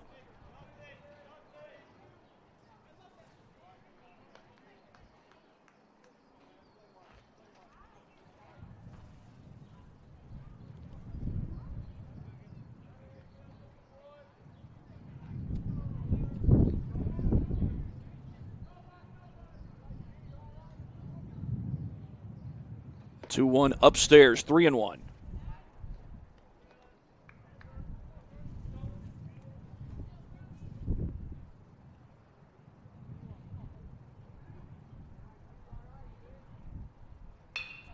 Fly ball hit well into right field, not going back. Can he reach it? No.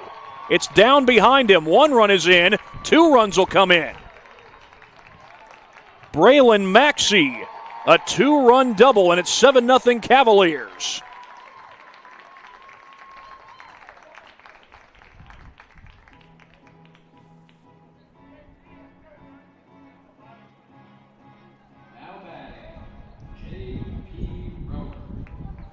Second extra base hit of this game for Canterbury. 3rd hit total. Here's J.P. Rower. He walked his last time up, and now he comes up with a man in scoring position.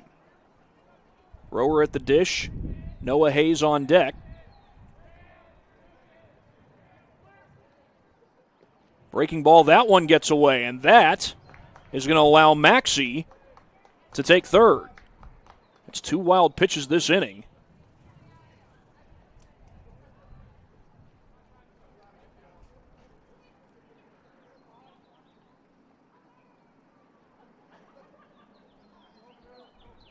That's a big lead for Maxey. Now he's going to go back to the bag at 3rd. 1-0 the count. Rower hitless so far. He's grounded out and walked. And that one was just inside. Oh, no, it's called a strike. It was a late strike call. And the count goes to 1-1. Lawrence looks over. He moved his back foot first, and when you move your back foot first, you do have to throw to the bag, or at least look that way. You can't throw a pitch if your back foot moves first. That's downstairs, and Rower telling Maxey to hold up at 3rd.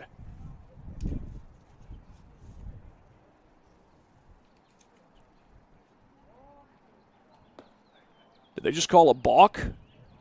They did. That's another run for Canterbury. That's 2 balks against Busco in this game.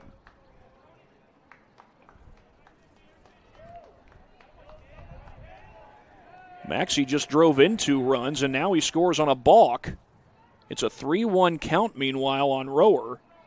You got a dangerous hitter on deck with Noah Hayes.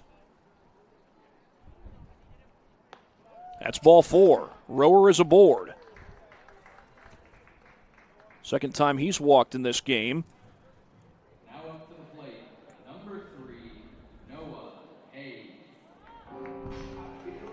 Take a look at this balk call. I gotta think that Lawrence must have moved his back foot just a little bit before throwing the pitch. Again, you can't start with your back foot and then throw a pitch.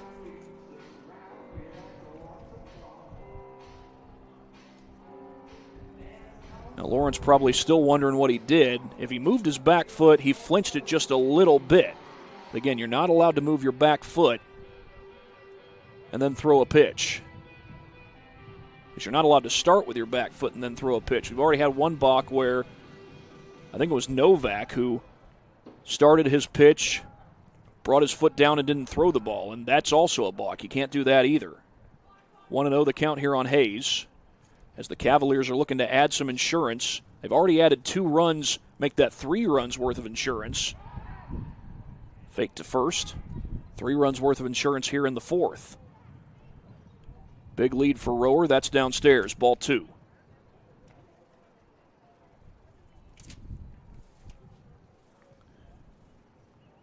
Hayes at the dish. Aiden nicely on deck. Hayes scored on a wild pitch and also had a 2-run triple.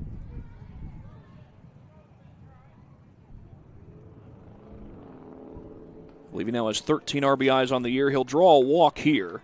Still nobody out here in the 4th.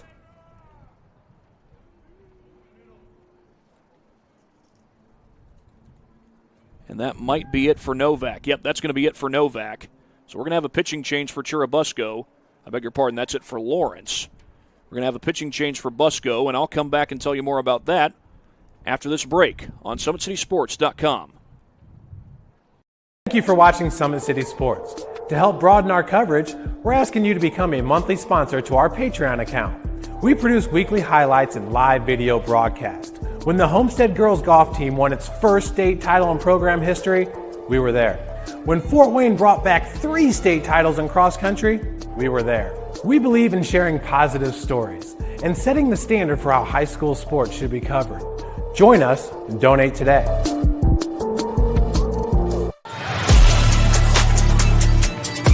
Game day, the moment athletes live for, the intensity, the passion, the unforgettable plays. And while you focus on the game, Watermark Sports Photo captures the memories. From the heart-pounding action to the game-winning score, our game day photos make your athlete the star. But we don't stop at game day.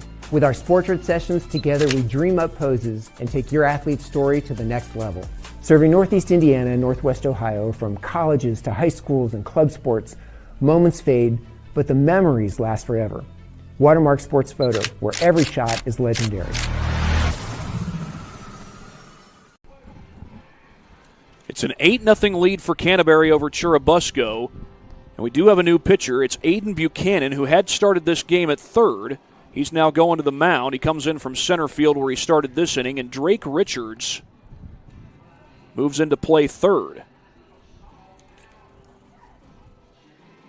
Buchanan with a 24.5 earned run average. Does have the record of 0-1 on the year. He's pitched a grand total of 4 innings. So again, those numbers may be a little deceptive. And he does inherit 2 base runners. Runners on first and second. Buchanan's going to face Aiden Nicely. And Ben Harden would be the man on deck. Noah Hayes just walked, and Aaron Padmalingam takes over as the courtesy runner. It's the first time Hayes has had a courtesy runner in this game. He's the catcher.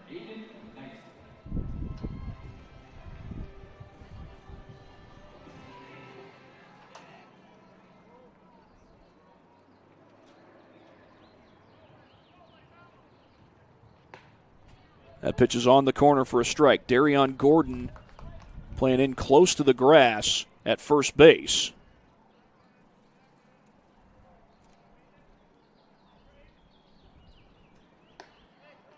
That one catches the zone, 0-2. Good start to this inning for Aiden Buchanan. An inning that so far has not gone well for the Eagles.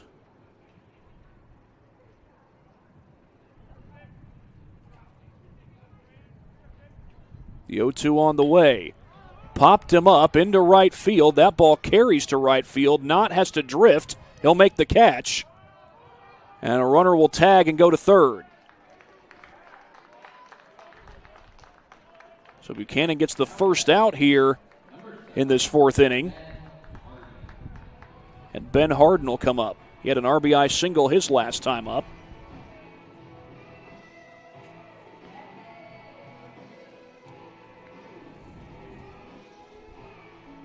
Officially, he's 1 for 2 in the game.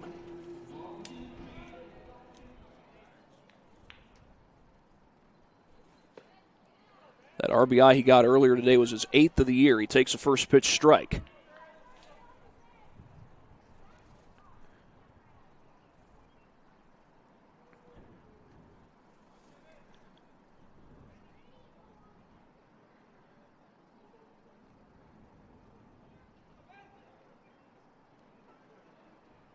Slap the other way, base hit. That'll get another run home.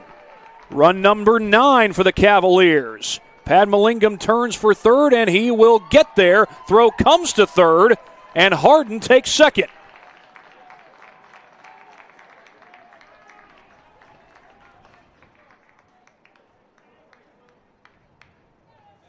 Two RBI knocks for Ben Harden. Good job going the other way there. Gordon was in towards the grass. Looked like the runner at third actually got a pretty good jump.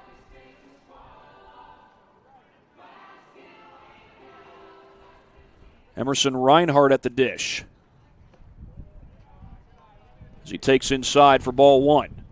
Canterbury looking to add on, looking to pile on. They've already scored 4 times here in this 4th inning, up 9-0. Popped him up. That's going out of play.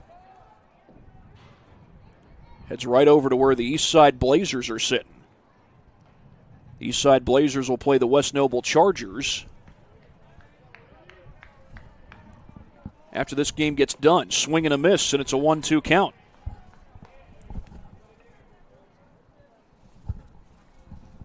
Canterbury looking to get at least one of these runs home. I'd say they're looking to get both of them home. If you're wondering why, I'll save that for later.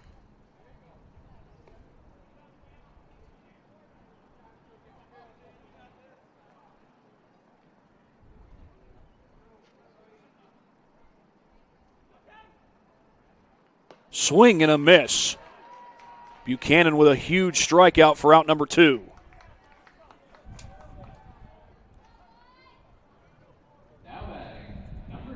Reinhardt struck out twice, and here's Will Hershey. He's 0 for 1 with a strikeout and also walked. He is a freshman.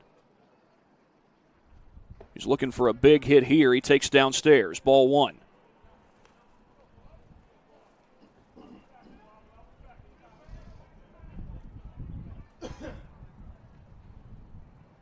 Here's the 1-0.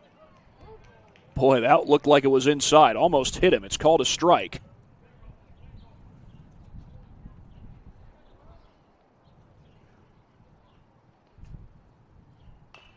And that's bounced foul. 1-2 the count.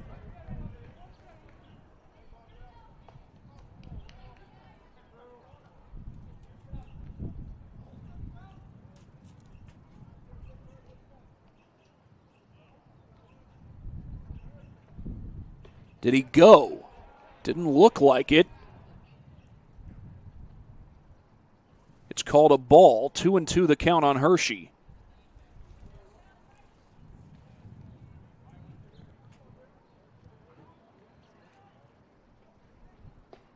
That's in the dirt, but Norris is able to block it. And the count runs full on Hershey. And you got the number 9 hitter, Jack Landgraf, due up next. Hershey gets hit by the pitch, and the bases are loaded.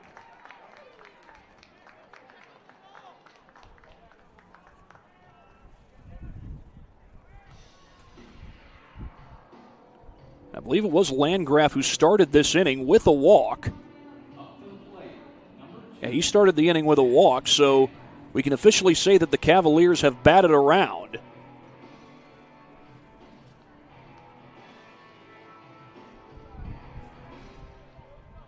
As they come back to the top of their order. Early jump for the runners, and that's a base hit. That's 1 run easily, and it's going to be 2. Throw comes to second, and Canterbury has an 11-0 lead over Busco. Landgraf cashes in.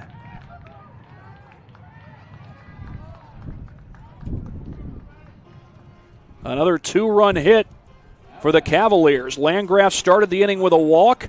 He keeps it going with a 2-run single. Here's Grayson Achenbach. He'd love to get some more.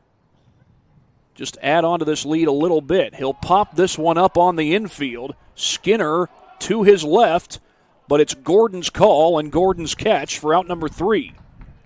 In a very long top of the 4th, Canterbury gets 6 runs, and they lead it 11-0 over Churubusco. Jack Landgraf hit twice that inning, so did Achenbach. Landgraf starts it with a walk, comes around to score, then singles in 2 more runs. And it's 11-0 Canterbury. And right now, I'm going to go ahead and get a couple more words in from our sponsors. We've got 2 more sponsors that we always try to hear from.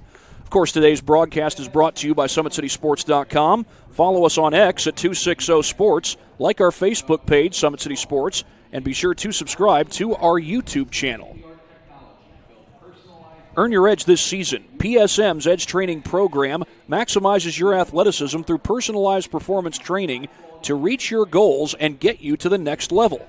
Visit ParkviewSportsMedicine.com/edge to schedule your free consultation.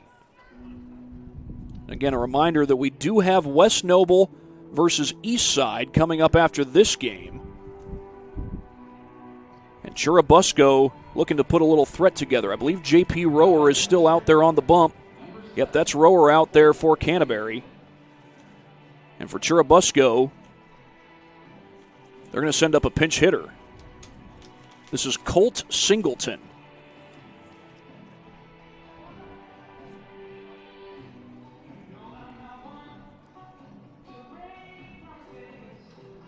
I believe he's batting in Weston Skinner's spot.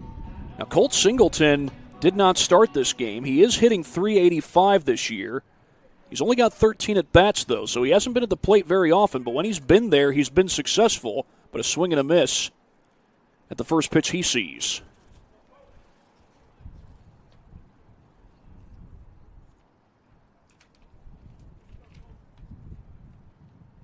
Popped him up. Rower back. He'll make the catch.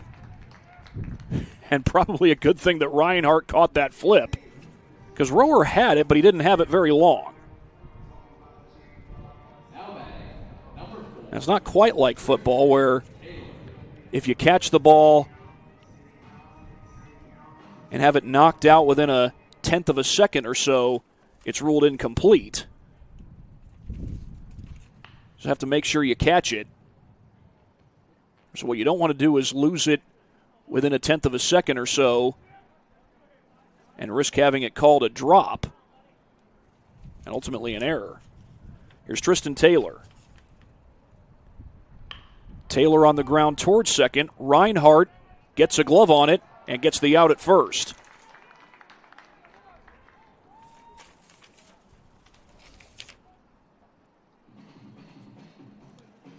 The next man up is Drake Richards. So we'll see if Colt Singleton remains in the ball game. If he's going in for Skinner, that would mean that he's in at second base. Or at least it would appear that way. Skinner was at second base to start this game. He doesn't necessarily have to go into the spot that Skinner was starting at. That would be my first guess, but it doesn't have to be that way. Richards fouls off the first pitch he gets, and he falls behind 0-1.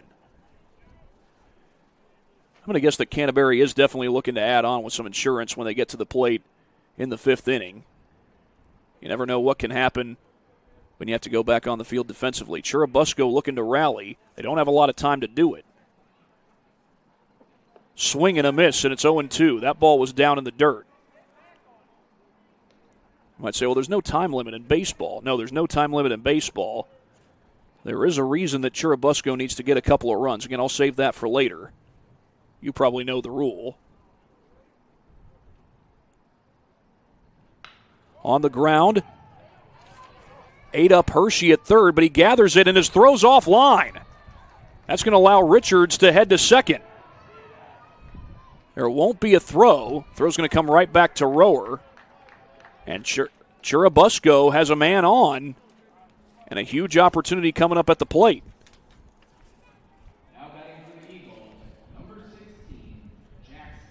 That's going to go as an error on Hershey. As much as Canterbury's been dominating this game, they've committed the only 2 errors so far. Jackson Brock, a freshman, is the batter. He's hitting in Brody Lawrence's spot. I thought Lawrence had gone back out to center field. He can re-enter, though. First pitch is a strike.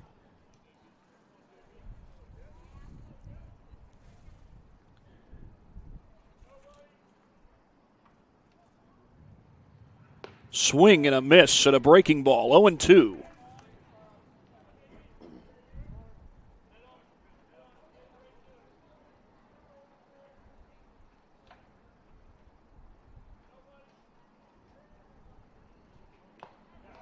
In and out of the glove of Hayes. If he catches that, it's a strikeout, but instead, Brock is still at the plate. Jackson Brock is a freshman, a 194 hitter, 6 RBIs so far this year. Aiden Buchanan is on deck. On the ground. Hershey going to go for the throw. He'll get the out. Could have gone for the tag with a runner coming right towards him. He gets the out at first, and the inning is over. We'll go on to the 5th inning. You're watching the PSM Baseball Classic on SummitCitySports.com. Here, every athlete is one of one. Every day is an opportunity to improve, to become faster, stronger, healthier. That's our commitment.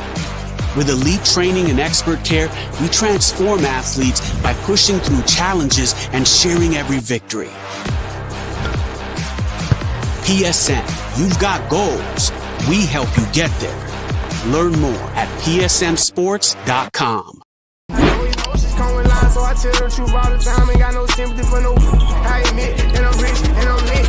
Jumping up on stages, I get 200 on the cage, but I ain't really the game on we made. Shut they trap down. They see how I made it, I'm the reason they won't rap now. See me out in traffic, make a hater pull his head down. Biggie's OG salute me, a stylist can't even style me. The robbers probably wanna get me on mopping out Lamborghinis. The youngest turn in my city, they try me, I get it cracked. Some of this still would happen if I never started rapping. My people don't stay. We go to the top of the 5th inning. Churubusco trying to limit any further damage from Canterbury. Aiden Buchanan is back out there on the mound. And it looks like we've got a new catcher in the ball game. That's Henry Tillapaw. Leading off the 5th for Canterbury, Braylon Maxey had a 2-run double his last time up. He'll lead things off here in the top of the 5th.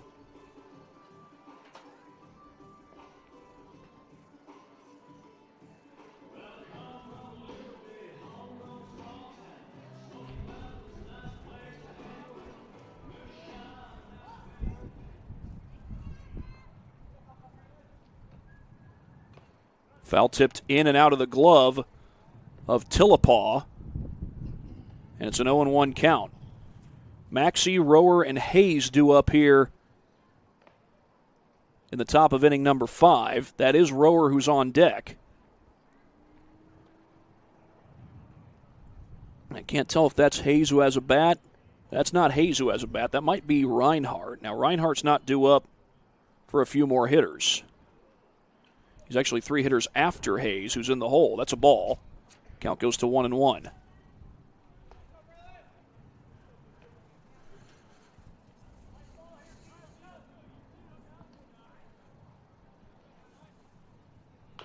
Bounced foul.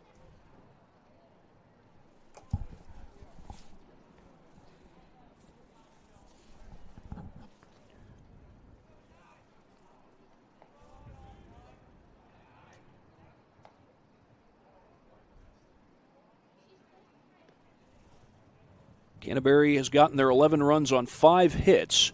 They've held Churubusco to 1 hit. Cavs have committed 2 errors in this ballgame, though.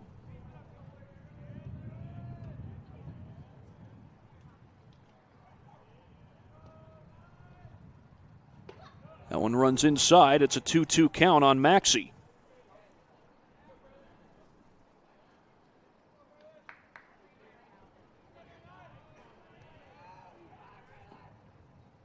Three and 2.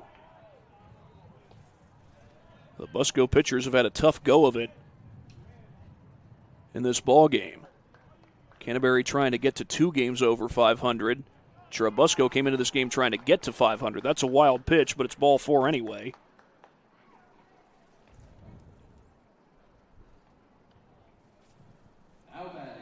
That'll send up J.P. Rower. Rower's walked twice in this game. He's been solid on the mound, only gave up the 1 hit. And not a whole lot of hard hit balls by the Eagles. So far, he's kept them off the scoreboard. The Eagles will try to change that in the bottom of the 5th inning, but right now, they got to get the Cavaliers off the bases. Or try to at least strand Maxey there at first as that ball's bounced foul. Bubba McMahon gave it an effort. In case you're wondering, Coach McMahon's first name is Pat, but a lot of folks around here do call him Bubba.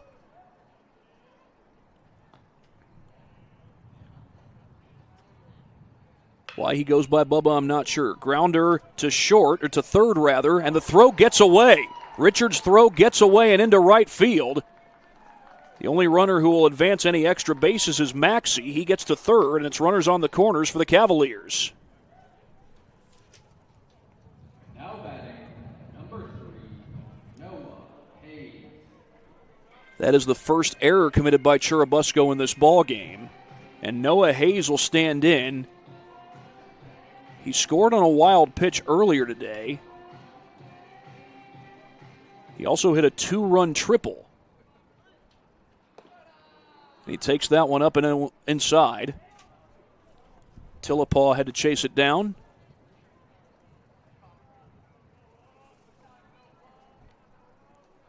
He's a really good basketball player. He's hitting over 500 on the baseball field this year. There goes the runner from first. Swing and a miss. And no throw.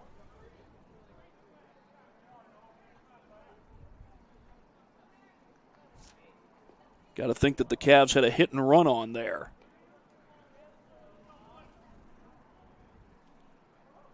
There's the 1-1. In the dirt, 2-1. Of course, you have the hit and run on. You have to swing no matter where the pitch is, because you're trying to make it harder for the catcher to throw to first. At least keep him from reaching out in front of you. That ball hits Hayes, and the bases are loaded.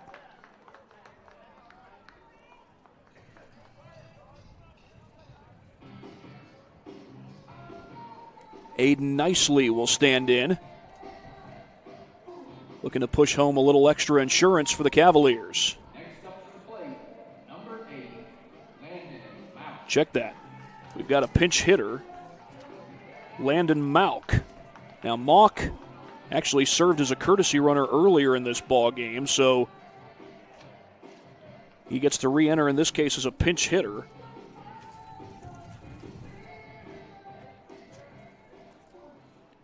Mauck batting .154 on the season, has 2 RBIs this year. Churubusco is going to get an arm going in the pen. Looked like that was Callan Motter, the freshman who was headed out there. He just went back to the dugout. That's ball 1.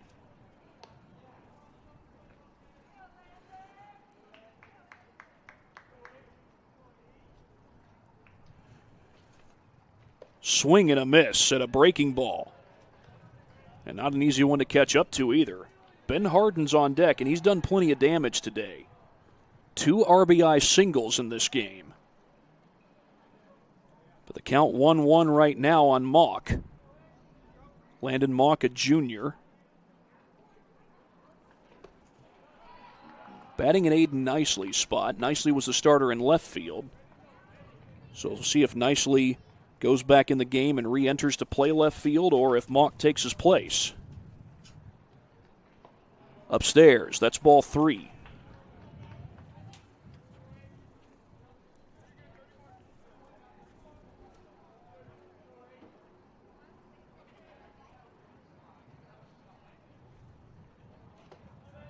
That's in there for a strike, and it's a full count on Landon Mauck.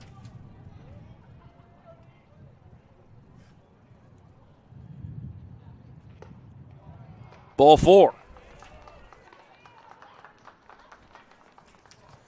So Landon Mauck gives another run to the Cavaliers. They're up 12-0.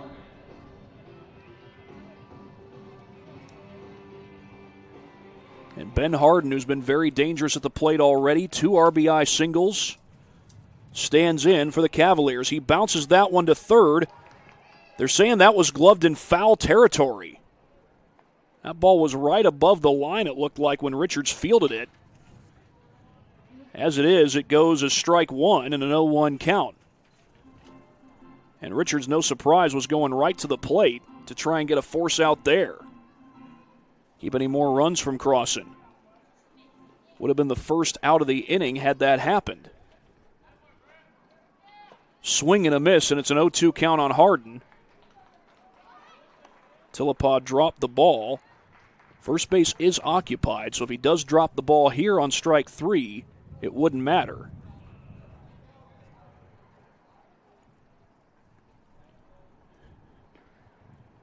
Wild pitch. That came close to hitting him. No tag at the plate. Everybody's safe. 13-0. That came close to hitting Hardin. The call is that it did not. It's ball one. But a 13-0 lead for Canterbury, and this is exactly what they wanted, get a couple of runs worth of insurance.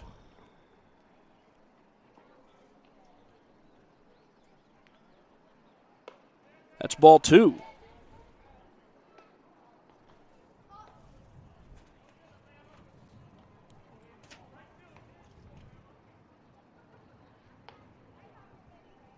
The 2-2 on the way, swung on and missed, and Hardin is down on strikes.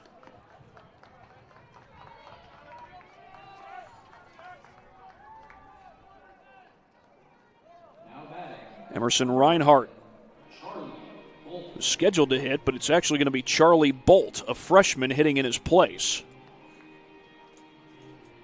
Charlie Bolt does not yet have a hit this year. He's had 6 at-bats, 6 plate appearances. So at this point, he hasn't yet reached base, and Bubba McMahon might continue to dig into his bench for some pinch hitters here. Although I think that is Will Hershey who's on deck. So that's not a pinch hitter who's on deck, but we do have a pinch hitter at the plate in Bolt.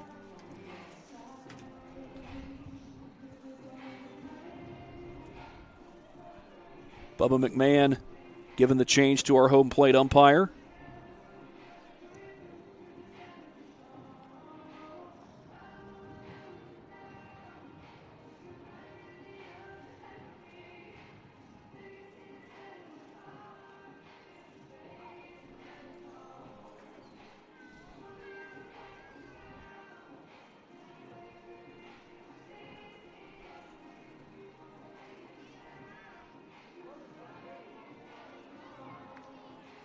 Now the umpire's given the change to the Churubusco dugout.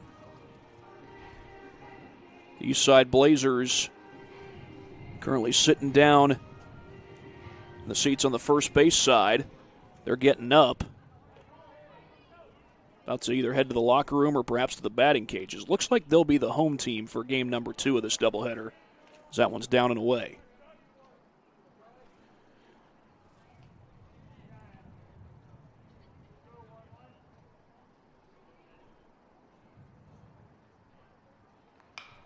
Fly ball lifted into center field. And it's going to drop. That looked playable at first. It's going to drop for a base hit. And another run is in for Canterbury.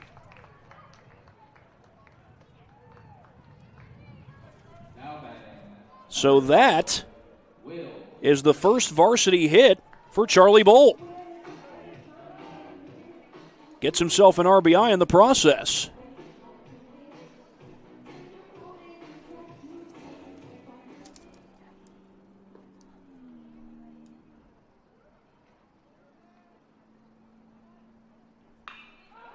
Hershey goes after it down the line. Foul ball.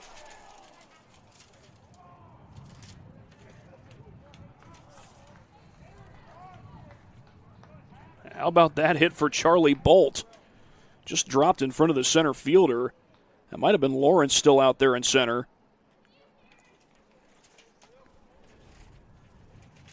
But Bolt gets his first high school varsity hit. And it's an RBI single. Meanwhile, 0-1 the count on Hershey.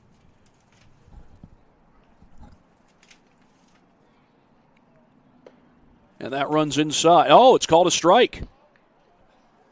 Count's going to go to 0-2. That looked inside.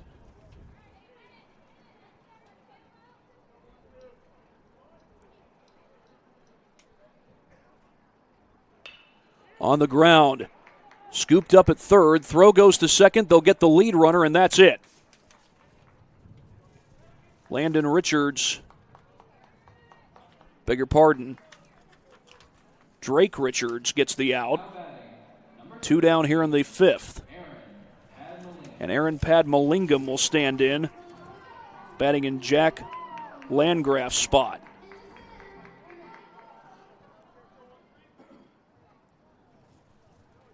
Jack Landgraf had a 2-run single his last time up, but for Padmalingam, this is his first time at the plate today, and that ball pops out of the catcher's mitt. They got to play at the plate if they hurry, and they got him.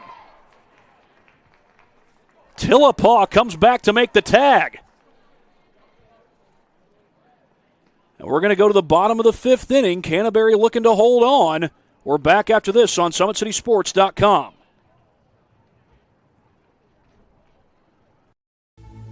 Anderson Heating and Air, locally owned and operated with over 50 years of experience. Call us today and get a free quote on a brand new furnace and AC, financed and available.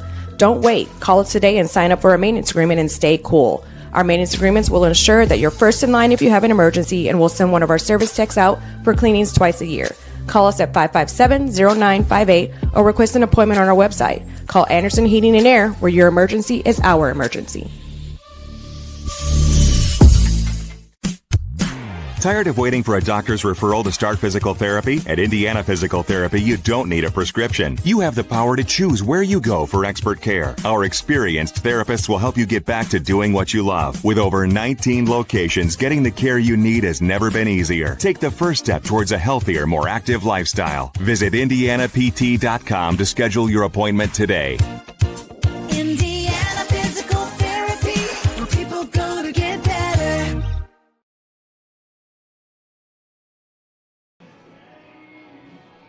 Well, at this point, Churubusco needs to score. And they need to score a lot. That's all I'll say on that front right now. But they're down 14-0 in the bottom of the 5th. As Callan Motter, a freshman, has grabbed a bat. And I believe he's hitting an Aiden Buchanan spot. He was throwing some warm-up tosses in the pen, and now he's grabbed the aluminum and headed to the dish. Motter hitting .062 on the season. That's his average. He is a freshman. Left-handed batter. Swings at the first pitch and gets a base hit the other way. Only the second hit of this game for Churubusco. And Anthony Nicolette will be the next man up. Now batting, number 14, Anthony. Nicolette's at the dish. Gordon on deck. Up until this point, Gordon had the only hit. Was that a fair ball? No. It was a foul ball. Seems as though Motter thought it was fair. We'll give him credit for playing through it, but that was a foul ball. And Will Hershey's probably glad for that because that ball got by him. The Eagles would have been running. 0-1 the count here on Anthony Nicolette. He's reached on an error in this ballgame. That's the only time he's reached base. J.P. Rower still in the game on the mound. He throws a strike there, 0-2 the count.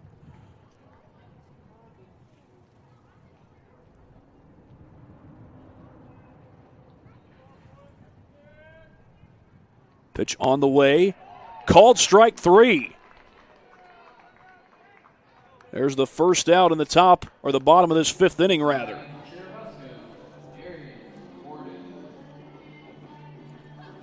That'll send up Darion Gordon. Only 2 hits in this game so far for Churubusco. Gordon has one of them. The other one came from Motter just a moment ago. Motter's taken off for second, and the throw will not get him. Landgraf dropped it as he went for the tag, but Motter is in scoring position, trying to get the Eagles on the board.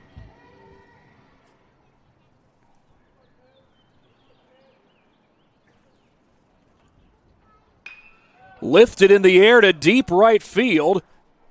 Back goes Landgraf. He'll make the catch. Motter will tag and head for third.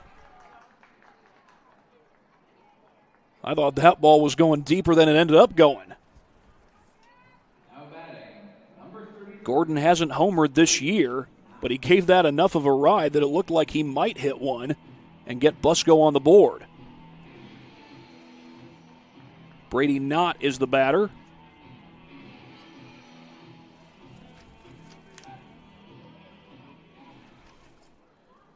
Knott has reached on a fielder's choice. It's also grounded out to short. That pitch misses outside. Might have been downstairs. 1-0 the count.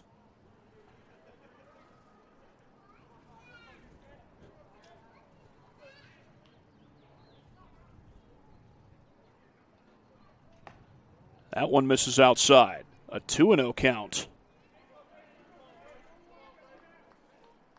Henry Tillepaw, the catcher, is on deck.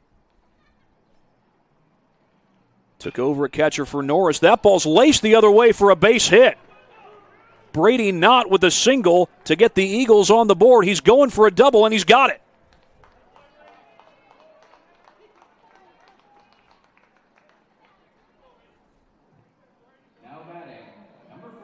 That wasn't taken second on the throw.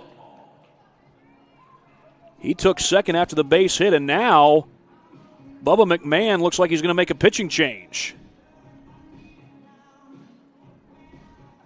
J.P. Rower looked for a second there like he was begging Coach McMahon to let him stay in, but instead he's going to make the change with 2 outs here in the 5th.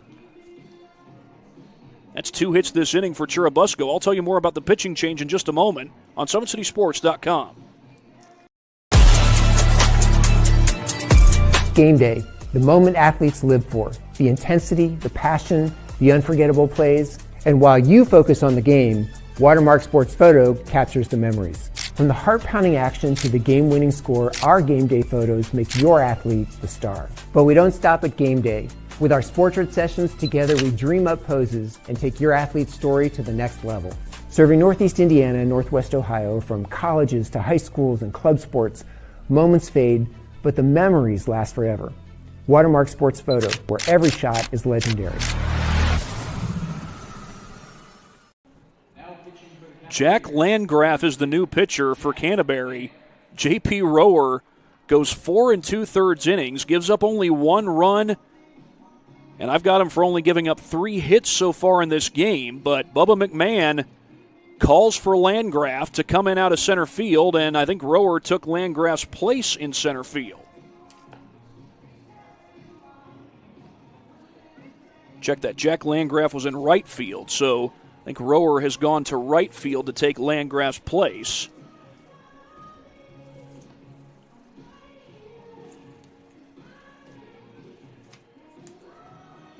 As for Landgraf on the mound, he has a 10.89 ERA. Right now he's being called upon to get the last out of this inning. He's going to face Henry Tillepaw, who came in at catcher, taking the place of Aaron Norris.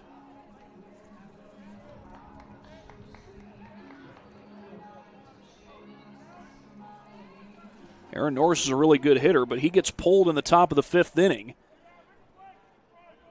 And now Tillepaw trying to get a runner home from second. First pitch is a strike.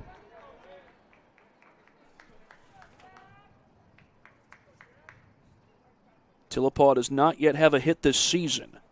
If he gets one here, and he does get one, that's probably a run across the board, bobbled out in left field. And Tillepaw with an RBI single.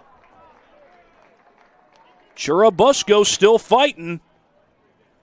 Still a long way to go.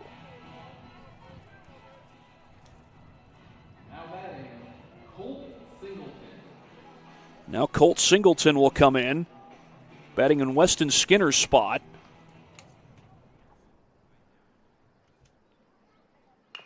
He bounces the first pitch toward the mound. Throw comes to first, close play, out. He is called out, and it looked like it was the right call, and that's your ball game.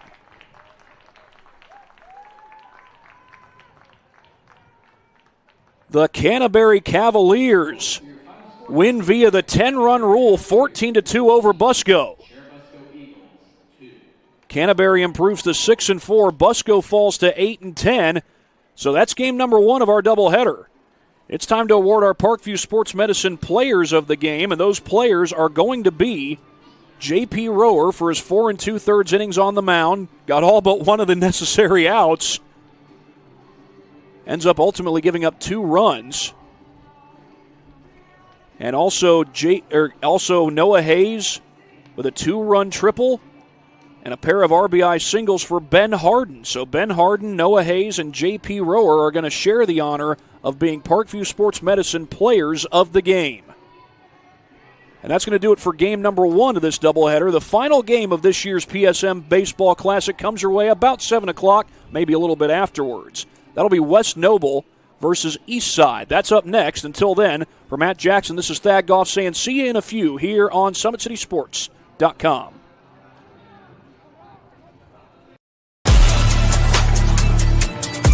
Game day, the moment athletes live for, the intensity, the passion, the unforgettable plays. And while you focus on the game, Watermark Sports Photo captures the memories. From the heart